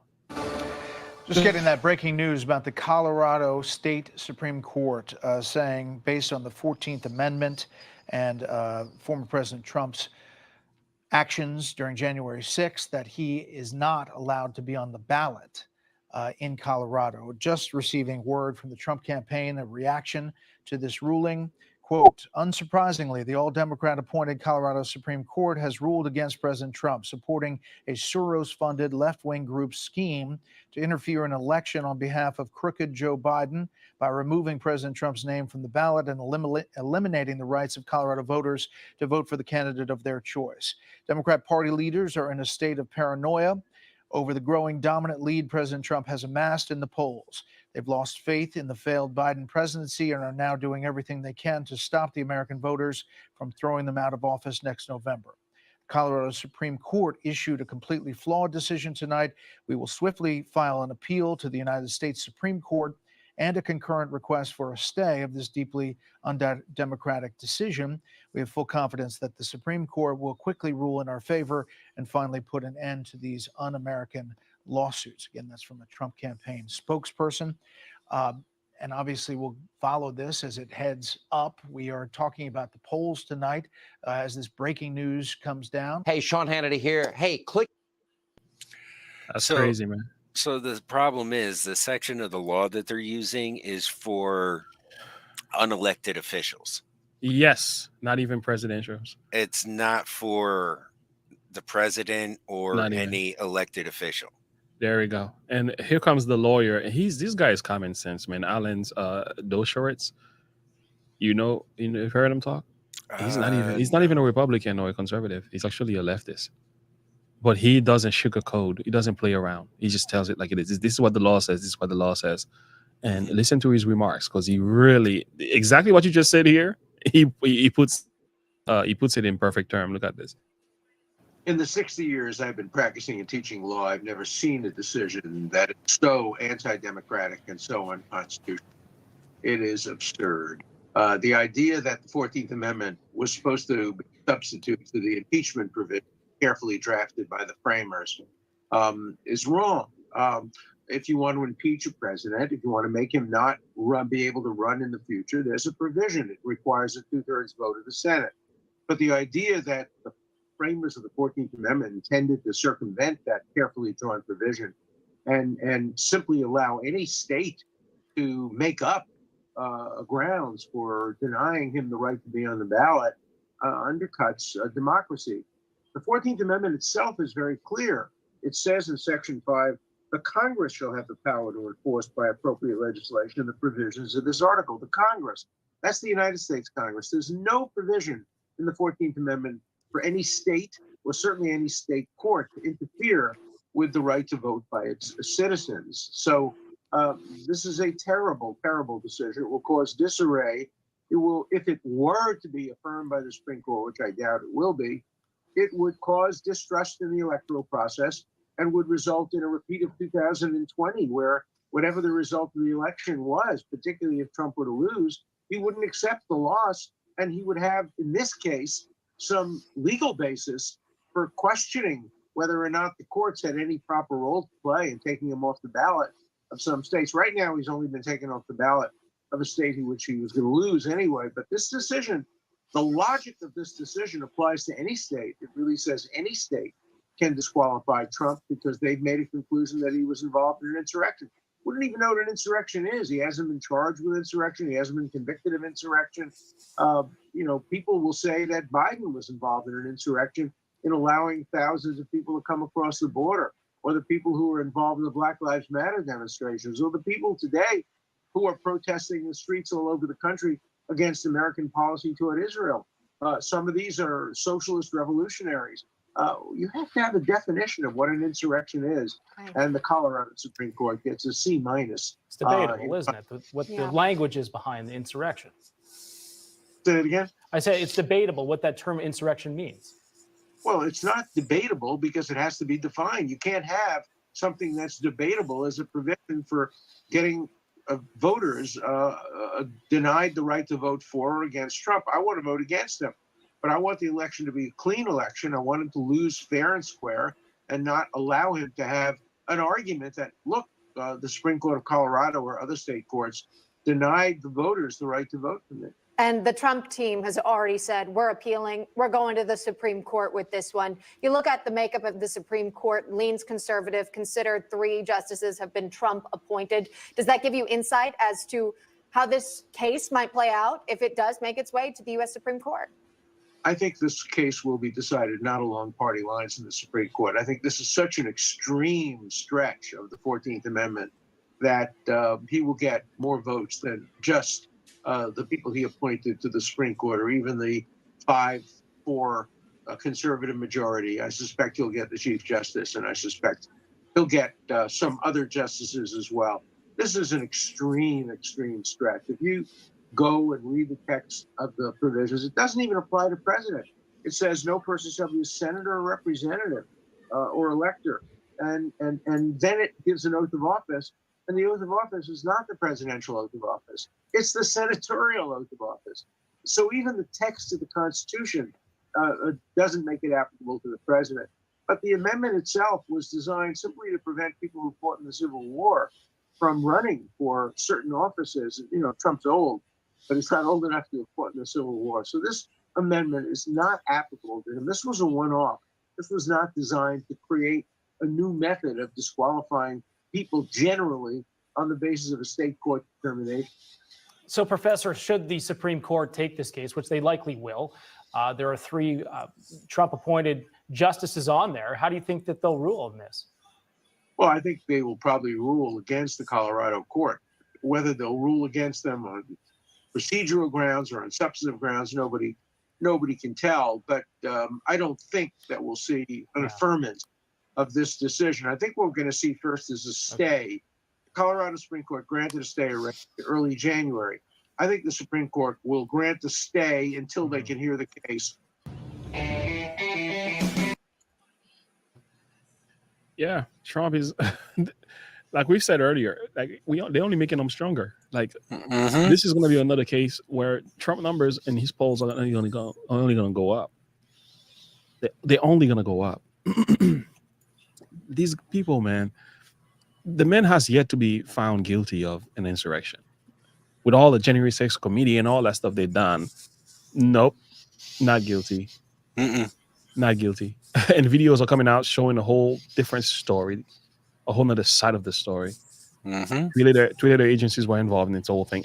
Again, you still want to use and weaponize that against them for the reason why he's not supposed to be voting? Like, the state is doing that? Like, you're using the Constitution to stop a man from becoming president? And you talk about democracy, that's and not even properly applying the law. No, not even close. It's not meant to be used against a presidential candidate. It's not meant to be or anybody who's taken the oath of office. Not even. Oh my Lord, they're gonna smack that down. But by the time they get through with that case, I think what's going on here, the Democrats is kind of like this is a Hail Mary. Yeah, it's they're throwing everything on the wall to see what sticks. You know, the goal is to wear out Trump. Really, they just want to wear him out. By the time he's running to the court fighting for his, freedom and so on, spending millions of dollars, this is how they overwhelming Trump. And problem is, all they're doing is recharging his batteries. Yeah. And I really hope I really hope and pray that it backfires. I think that's what's going to happen. Speaking of which, this would lead perfectly into the other video I sent you. Which one? Liberal House Mind? Yeah, Let's go. All right, I might need to step out quickly because the kids are about to come home, okay? But I'm going to keep listening.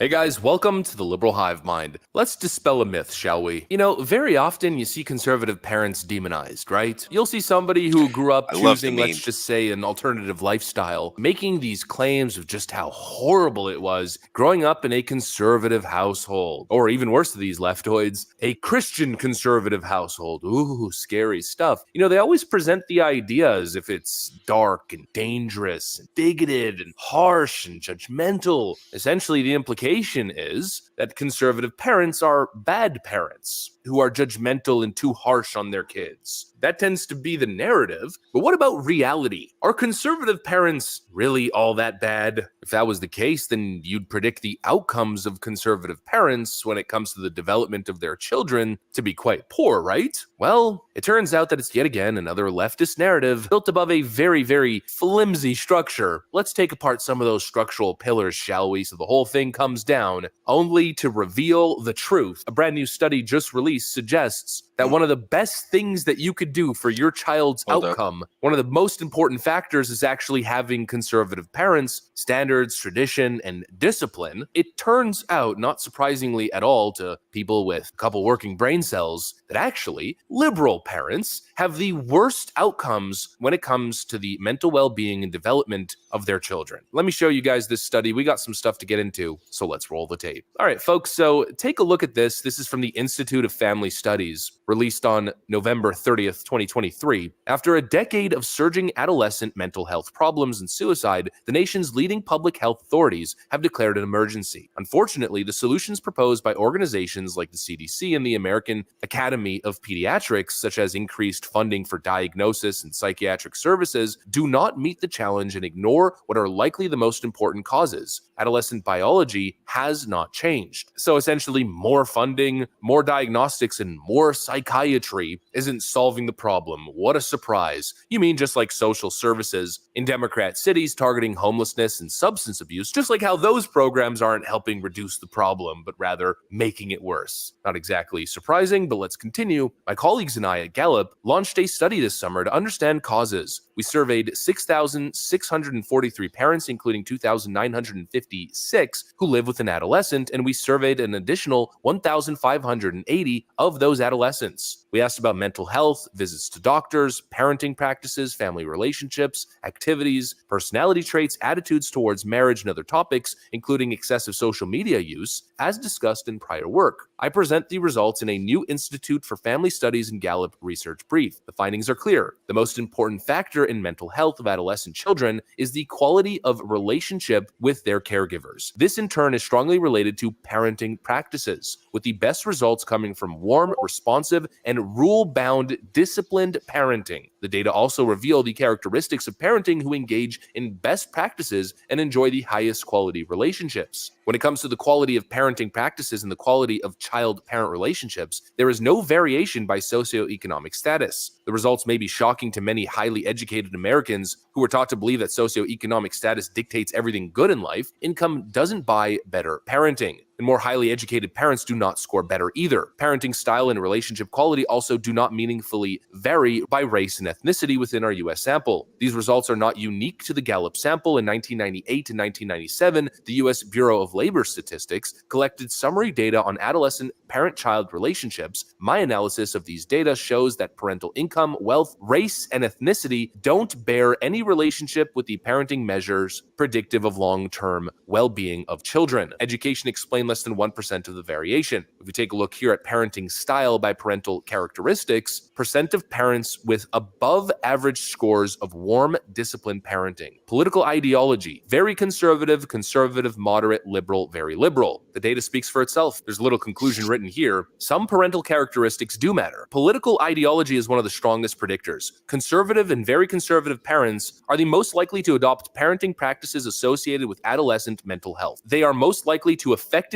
discipline their children while also displaying affection and responding to their needs. Liberal parents score the lowest, even worse than very liberal parents, largely because they are the least likely to successfully discipline their children. By contrast, conservative parents enjoy higher quality relationships with their children, characterized by fewer arguments, more warmth, and a stronger bond, according to parents and child reporting. What does that tell you? You know what that tells me? It tells me that pretty much everything that I believe.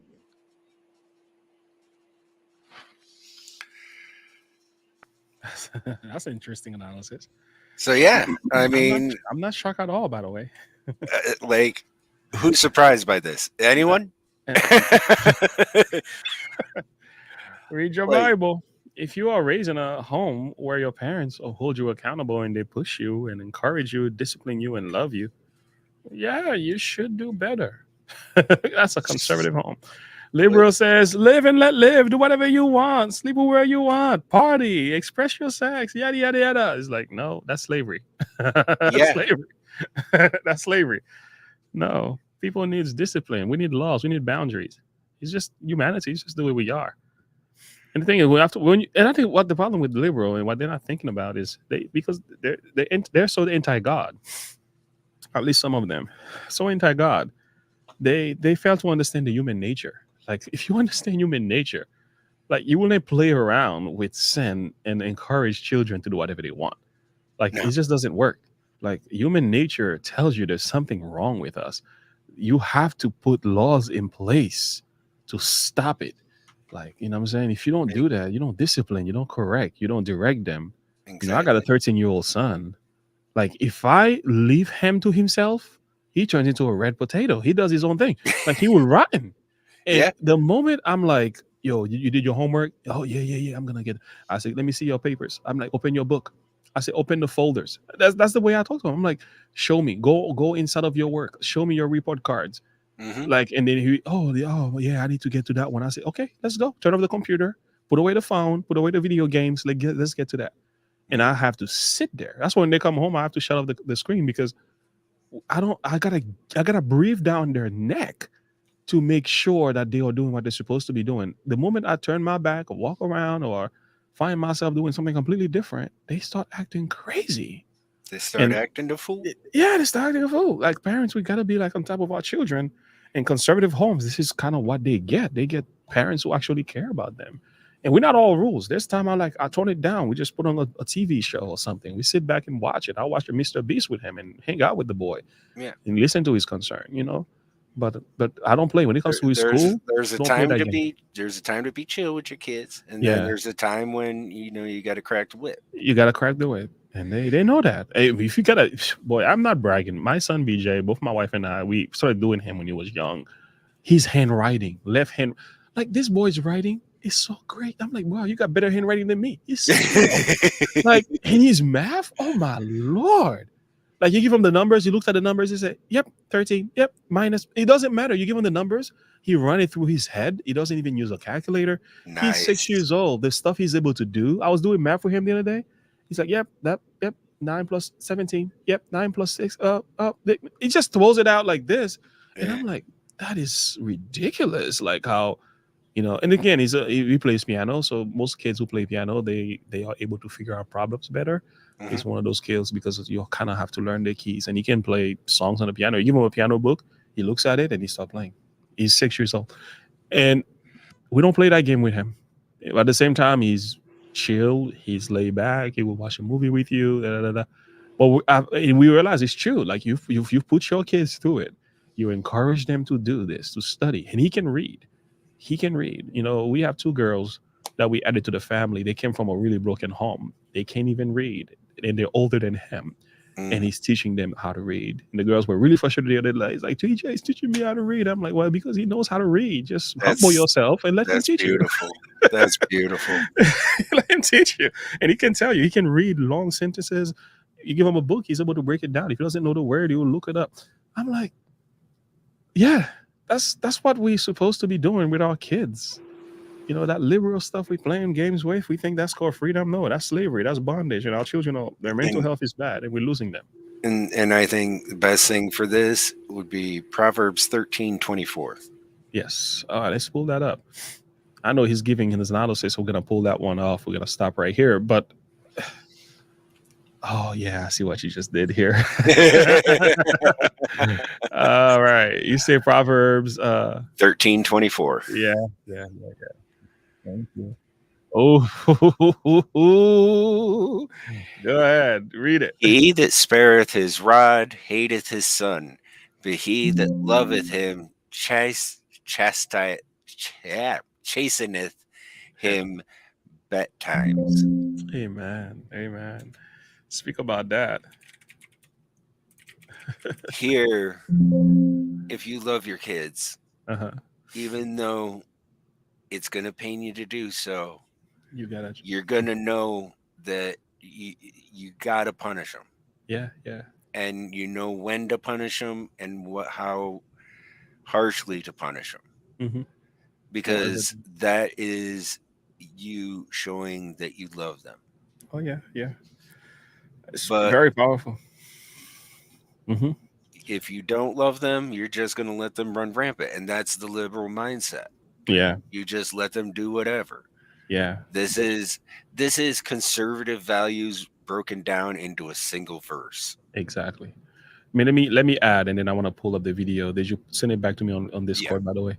All right. Train up a child in a way that he should go. And when he is old, he will not depart from it.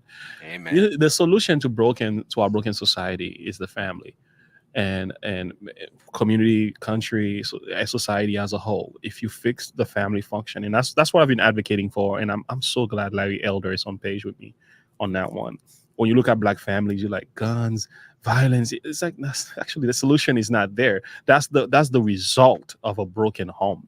That's all it is. It's a result of a broken family, a result of fathers and mothers are not in the same home, broken marriages, dysfunctional home, birth children that are creating havoc in society.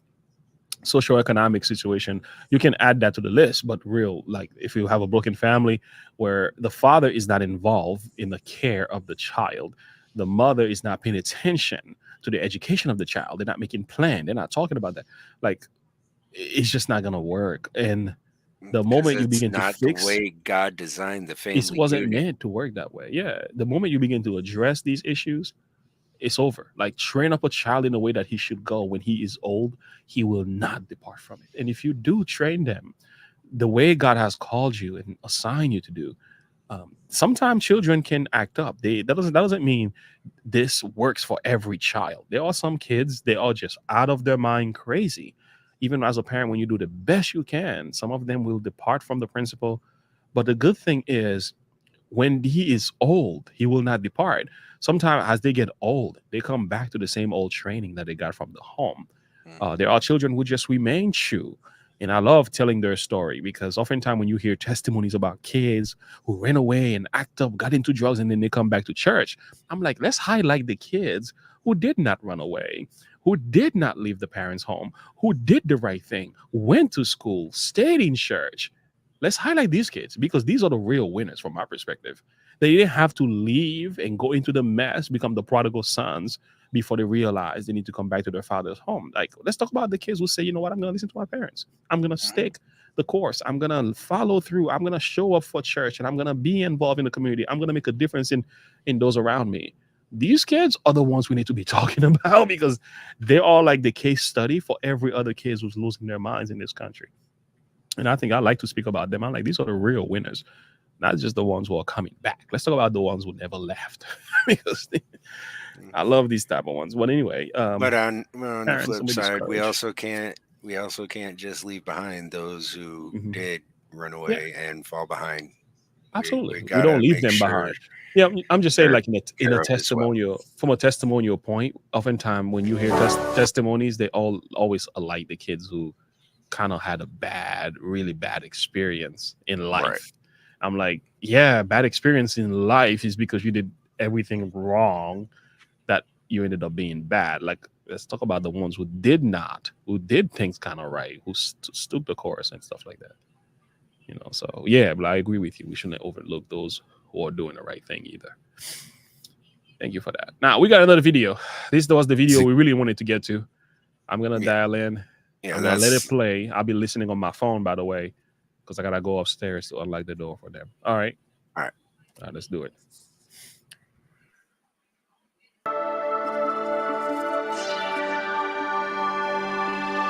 Hey guys, welcome to the Liberal Hive Mind. We've got to go in on this Democrat corruption, folks. You know, there's that old show with the individual who shall not be named. Kids say the darndest things. I'm sure you've heard me make this exact reference before. There's kids say the darndest things, and then there's Letitia James says the darndest things. I think that's probably the new iteration of the show, because her Twitter account is freaking crackhead central. The things that District Attorney Letitia James says, writes, posts, whatever it is on her Twitter, this little anti-Trump social media campaign that she's currently running, has got to be one of the most insane things in the era of the internet, and certainly some of the craziest things I have ever heard from any district attorney or prosecutor. The question I'm asking here is, did you guys see the most recent Letitia James clip? Holy frickin' moly. How is this even real? We got some stuff to get into, so let's roll the tape. All right, folks, so Letitia James obviously has a history of saying absolutely insane stuff. Well, let's simply add to the list. Here's a video posted on her social media accounts, which has people scratching their heads. After 11 weeks in court, we rested our case against Donald Trump, the Trump Organization, and other defendants. We brought this case after our 4-year investigation revealed that Donald Trump committed repeated and persistent fraud and unjustly enriched himself, his family, and his business. Before this trial even began, the judge ruled in our favor and found that Donald Trump did engage in years of significant financial fraud we uncovered. Throughout this trial, we revealed the full extent of that fraud. We introduced extensive evidence and questioned more than 24 witnesses. We heard from Donald Trump and his family, his co-defendants, his current and former employees at the Trump Organization, his accountants and associates at financial institutions, loan underwriters, real estate professionals, and experts. Their testimony illustrated years of fraud and baseless valuations to inflate Donald Trump's net worth. And we showed that Donald Trump's financial statements were used to get better loan terms, tax breaks, and a host of other economic benefits. Next month, we will return to court to present our closing argument. I'm confident in our case and that justice will prevail. Now, I don't know if you caught it. I don't know if you guys heard that specific part, so let's play it specifically. Before this trial even began, the judge ruled in our favor and found that Donald Trump did engage in years of significant financial fraud we uncovered. Letitia James literally just released an official video where she essentially makes the claim that her and the judge had already decided Donald Trump was guilty before the trial had even started. Quote, before the trial even began, the judge ruled in our favor and found that Donald Trump engaged in years of fraud to enrich himself. Before the trial began. It was a foregone conclusion, huh? Makes a whole lot of sense why I keep pointing to that, old communist adage, find the man and I will find the crime, or rather, give me the man and I will find the crime. The whole thing was a foregone conclusion, exactly as I've been stating. Donald Trump was found guilty, or was assumed guilty, before the trial even started. It's not surprising that the prosecution found that to be the case. That's kind of their job in a way, to find guilt and then to prove it in court. But to claim that the judge had already made the decision before the trial started has to be one of the most absurd things that I've ever heard from any prosecutor's mouth. The assumption in this case has been since the start that Letitia... This is a huge win for Trump right there. Right? I mean, wait till the prosecutor begin. Wait till the Trump's lawyers begin to actually use these stuff against her. Exactly. This is like major. She just burned her own case. Wow, she's out of her mind. When these people gonna learn? Like, you trying to take the man down and you're talking this kind of nonsense. Their testimony illustrate years of fraud and baseless violation. Trump's network. Girl is crazy. You're nuts. And then, I told you about these black women. I'm so serious, man. And I'm right. These black women will become a weapon in the hands of the Democrats, man. Mm-hmm. I'm so serious. It's like, what's going on with these black women, yo? It's like, sheesh. They made them rich and then they use them like pawns, political pawns. Oh, right there. Before the trial even go, the judge ruled in our favor and found that Donald Trump did engage years of significant financial fraud. Why would you go on record saying stuff like that? I got the camera. Before the trial even began. Like, oh, nuts. He was. This is exactly the opposite of innocent until proven guilty. That's not the Magna Carta. That's a violation of everything we do here in this country. You can't go with rhetoric like this. And the thing about the internet, it never forgets, right? And it keeps reminding people and exposes people. That's why the stuff we say here, we have to say it and be done with it, because the Lord is, because when it's used against us, at least we know what we said and we can say, you know what? I know what I said years ago. I'm going to live with that, with the results of that. So she just completely cooked her own case. Like, it's done. So even if he is found guilty, now at least he has a grounds to appeal. So, I mean, she gave him proof and means to appeal. So Congratulations. You played yourself.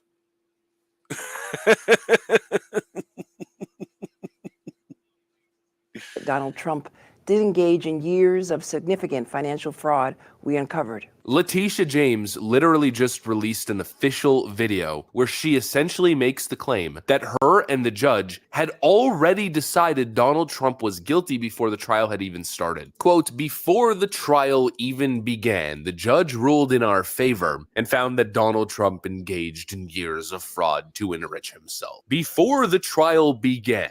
It was a foregone conclusion, huh? Makes a whole lot of sense why I keep pointing to that, old communist adage, find the man and I will find the crime, or rather, give me the man and I will find the crime. The whole thing was a foregone conclusion, exactly as I've been stating. Donald Trump was found guilty, or was assumed guilty, before the trial even started. It's not surprising that the prosecution found that to be the case. That's kind of their job in a way, to find guilt and then to prove it in court, but to claim that the judge had already made the decision before the trial started has to be one of the most absurd things that I've ever heard from any prosecutor's mouth. The assumption in this case has been since the start that Letitia James and Judge, I forget his last name, it's like Endigron, let me double check really quick, Judge Engeron had been colluding in some sense. There's the infamous in-court moments of Letitia James smiling from ear to ear, elated with the press that she's receiving surrounding the civil case. State's witness just about 2 weeks ago, and he distanced himself from being, one of the top heads of Trump organization and preparing. Then, of course, there's the Engeron smiling moment. James now being shown in the background. You've got Trump in the foreground. And it fulfills the narrative on both sides. Just having a grand old merry time, interfering in elections, engaging in our witch hunt trials, attacking Donald Trump. Obviously, there's been something fishy from the start with these two clear lifelong Democrat actors, Democrat insiders, running a racket. That's obviously the case. And here we have Letitia James once again telling us the quiet part out loud. It's the second time she does this. Flashback, this is exactly what she did to get elected in the first place. And what would you say to people who say, oh, I'm not going to bother to register to vote because my voice doesn't make a difference, or I'm just one person? I say one name, Donald Trump. That should motivate you.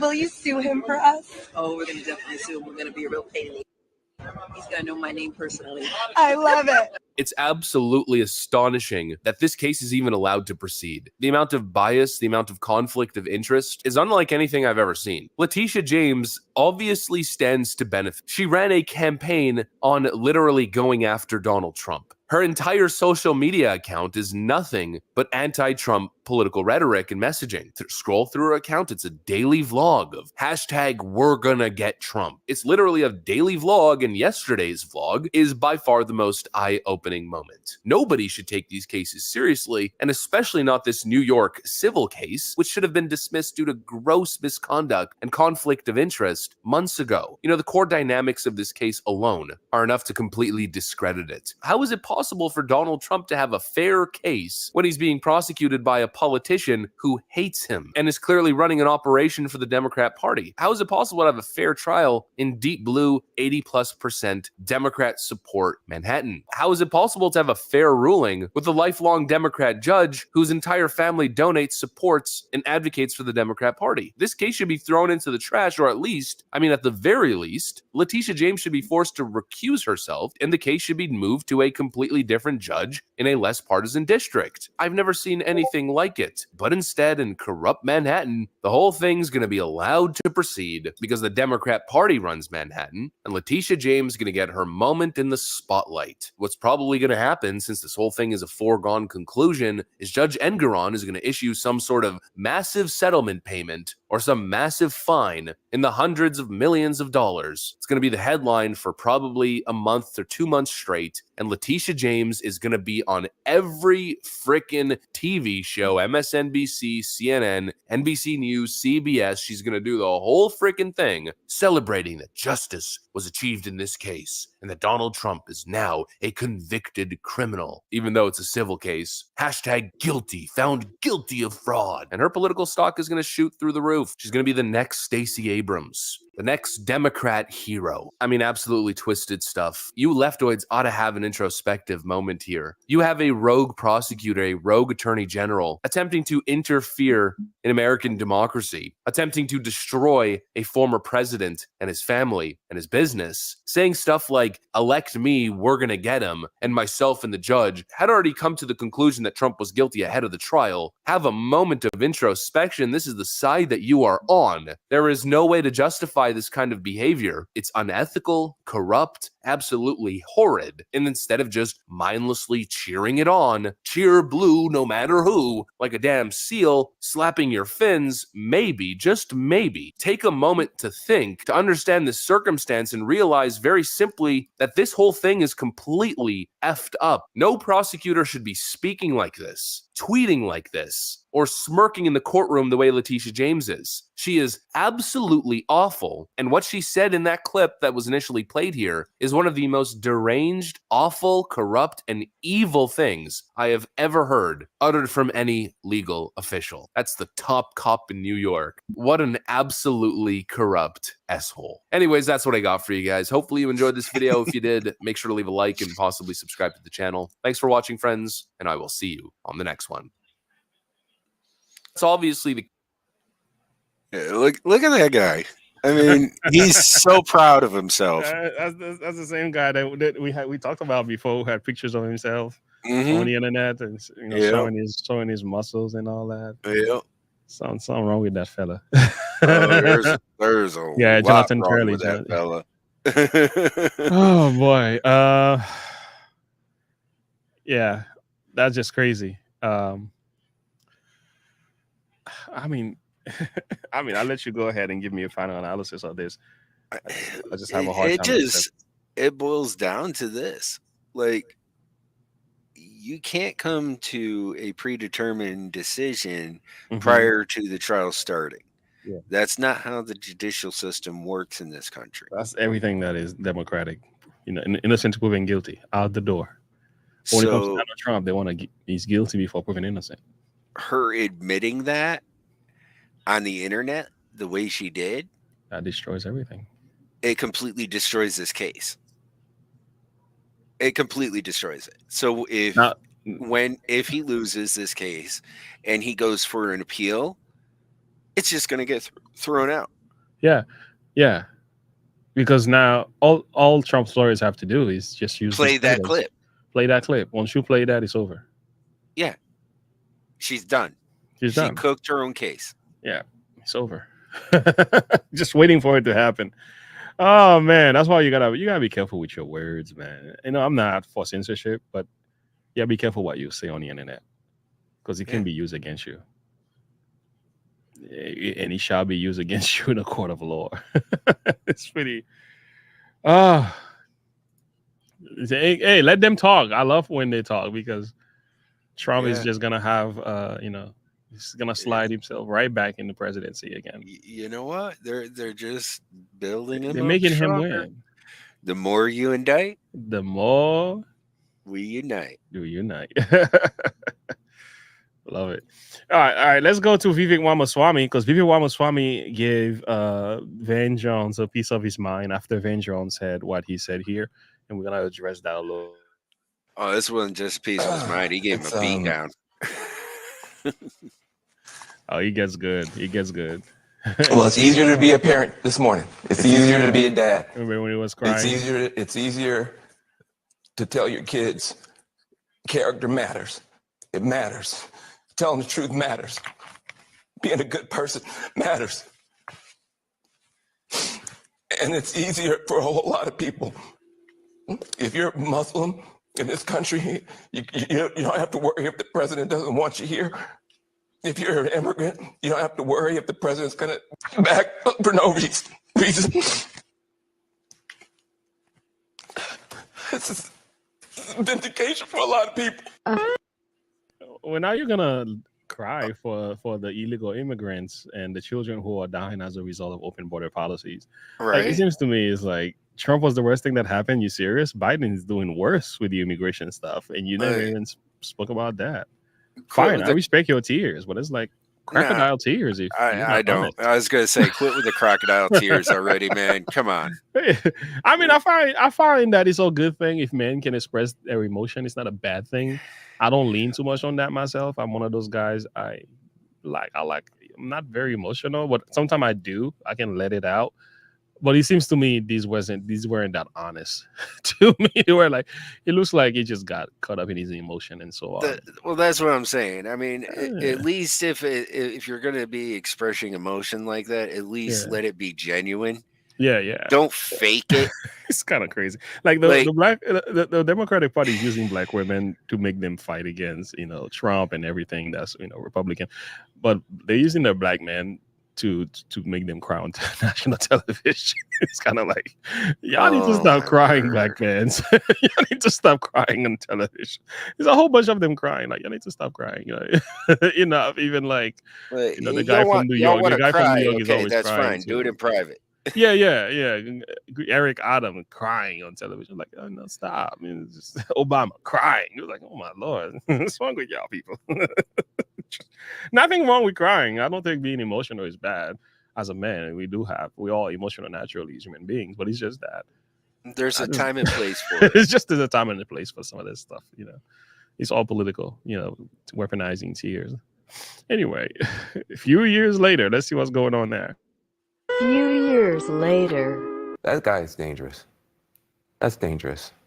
When those people are saying Jews will not replace us, Jews will not replace us, that slogan sits on top of a very sick and twisted view that if you bring enough people of color here, we are so deficient, we are so stupid, we're so unwanted that we will be zombies to fill out the ranks for some Democratic Party agenda that Jewish people are manipulating and driving forward. That leads to violence. That puts at risk Jewish people. That puts at risk people of color.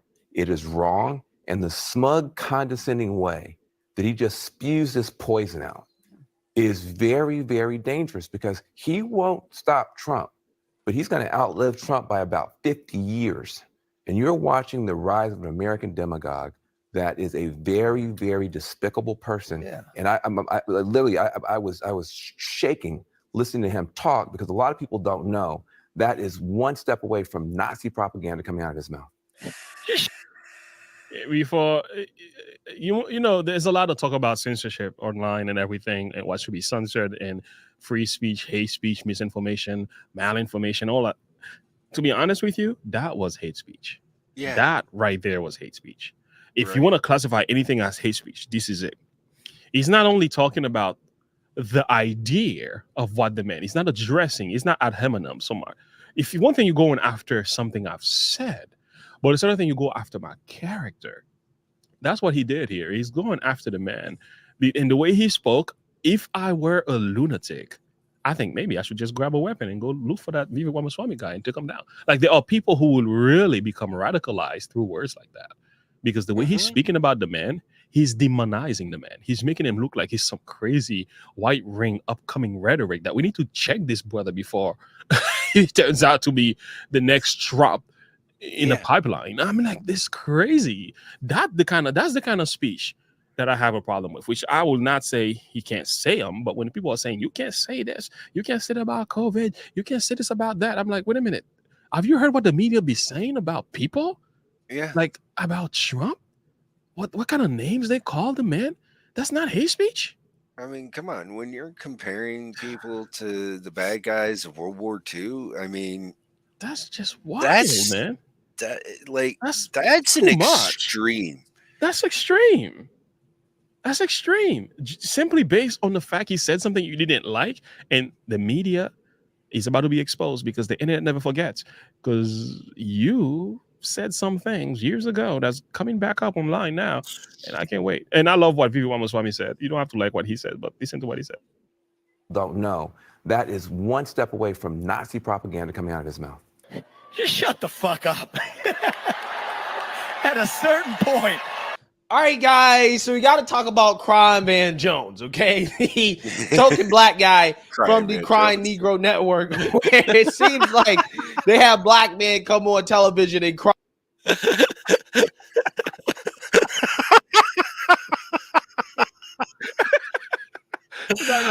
Oh, the one-liners. Oh, that killed me. I love the black conservative perspective. I tell you what, I listen to this guy every day. You know, he's like my number one YouTuber. Like, I like me some Candace Owens, some Officer Tatum, and I really enjoy Matt Walsh and them. But black conservative perspective is at the top of the list. A lot of my videos that I react to, I came from him. I'm like, yo, if he finds that video, I'm gonna find it because I tell you what, he said crying. What did he say about CNN? Crying Negro Network. That's just too much. I can't. Negro Network Van Jones, okay? He token black guy from the Crying Negro Network.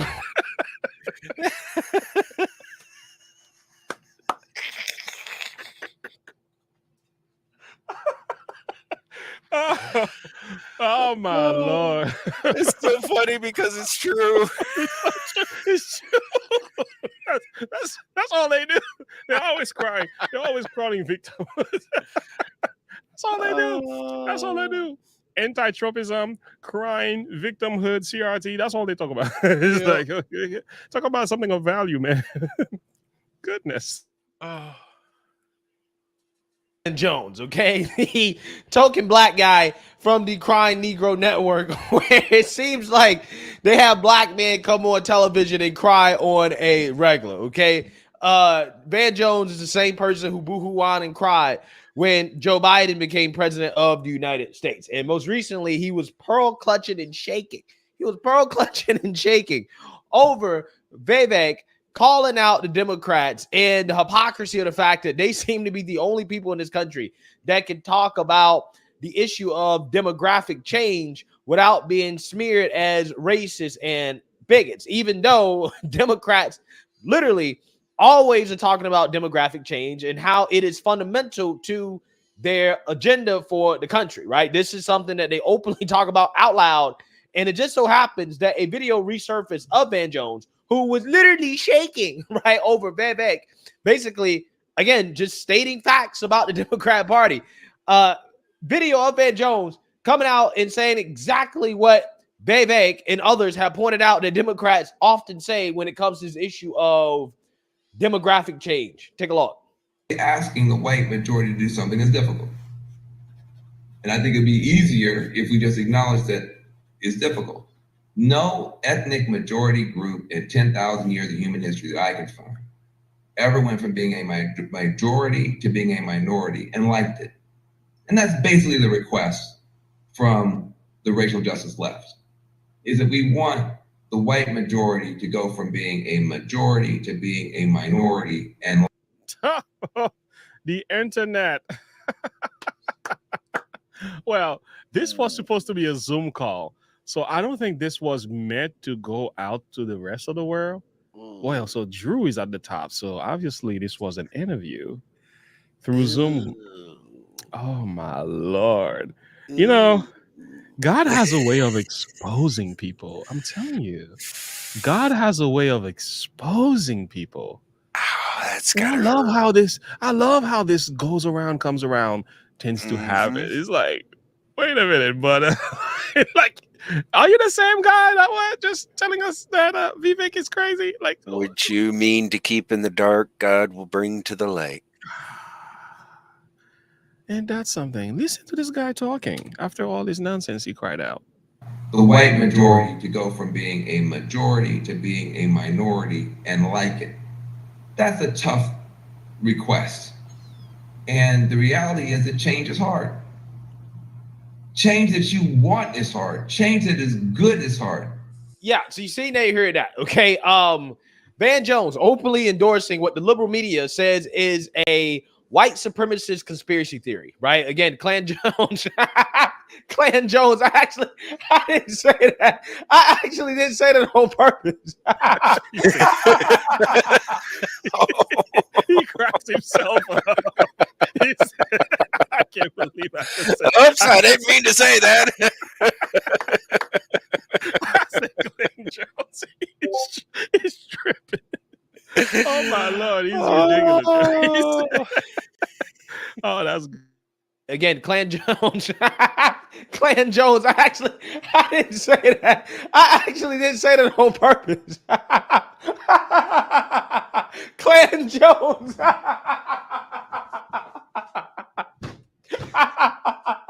Clan Jones. Yeah, that's his new nickname. Clan Jones, right? Clan Jones. Basically saying out loud what Democrats claim is a racist thing to say. Only if you're a Republican or a conservative, if you say that, look, demographic changes happen in this country. You know, white people are becoming less and less a part of the country. And part of the reason why has to do with, you know, birth rates. Also, immigration has something to do with it, right? There's a various reasons, okay, for why that's happening. Okay, Democrat policies, you know, contributing or whatever. Again, Clan Jones openly out loud says that this is happening and that, hey, you got to be cool with it, right? You got to be cool with it. Change is hard, okay? Suck it up, snowflake, right? That is Clan Jones, okay? Sounding like a Klansman, sounding like a white supremacist, right? Because this is what Democrats told us, that this is a white supremacist talking point, okay, when you say this type of stuff. So there you have it, out of Clan Jones's mouth, okay? So with that being said, we got to get to Vivek, okay, who, after that debate in which he pointed this out, the mainstream liberal media smeared him as a bigot, white supremacist, you know, et cetera, et cetera. You know what they always say. Again, Van Jones's comments, I think, are the comments that went the most viral, right? Because his was probably like the most ridiculous. Okay. So Vivek responded to Van Jones at Turning Point and told Van Jones to shut the F up in the most epic way possible. Take a look. If you told me this 5 years ago, 3 years ago, I wouldn't have believed you. But I now have my views that are a product of my experiences. We got to open our eyes to see that disease of dishonesty. The same government that has lied to us about not only what happened on 9/11, but the weapons of mass destruction in Iraq, about the basis for the 2008 bailouts and the financial crisis, about the Trump-Russia collusion hoax that never was, about the Hunter Biden laptop story, which we absolutely know to be true, about exactly what happened on January 6th, to the origin of COVID-19, to the Nashville transgender shooter manifesto, to how our own money is being spent in Ukraine today. We demand a government that tells us the truth again in this country.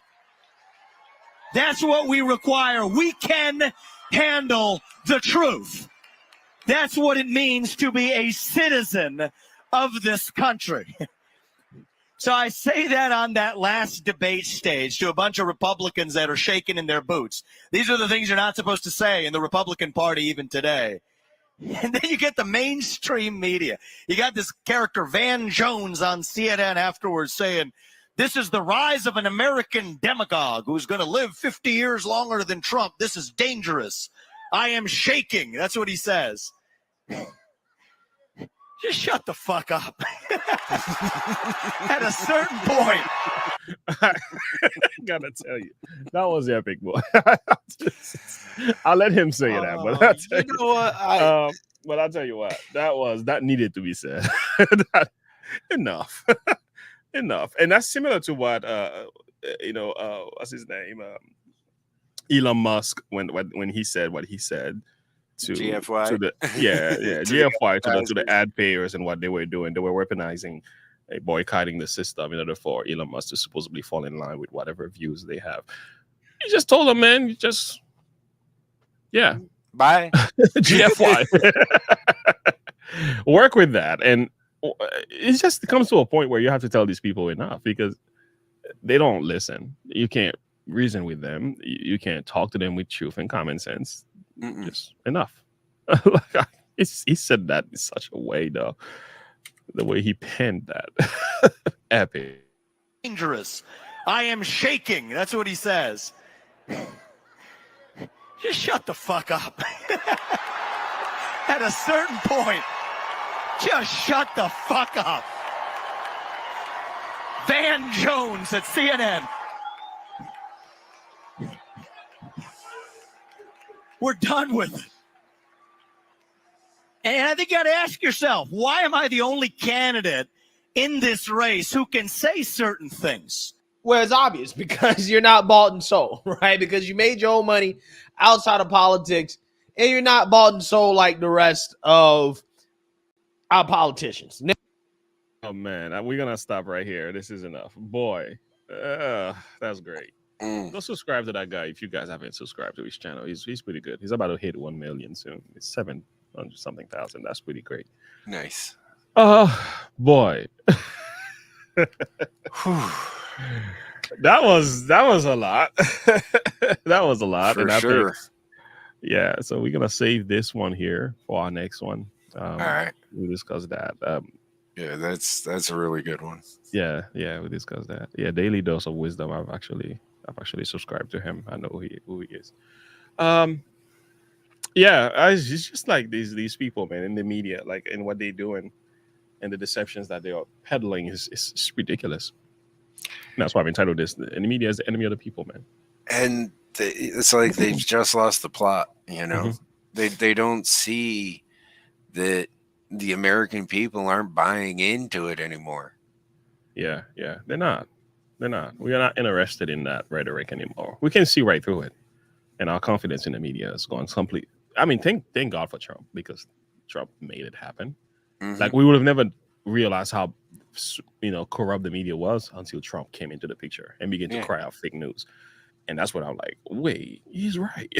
he was way ahead of his time. He exposed them for who they are. Yeah, he exposed them, and I thank God for men like that. You know, you don't have to like the man, but certainly Trump is going to live in honor of history for doing things in ways that he's changed so much. He's changed so much in politics. The way we do debate, the way we discuss things, how we view the media, our perspective, the way we voice our opinion, everything. It's changed a whole lot. You know, this is why people want Swami can speak the way he does.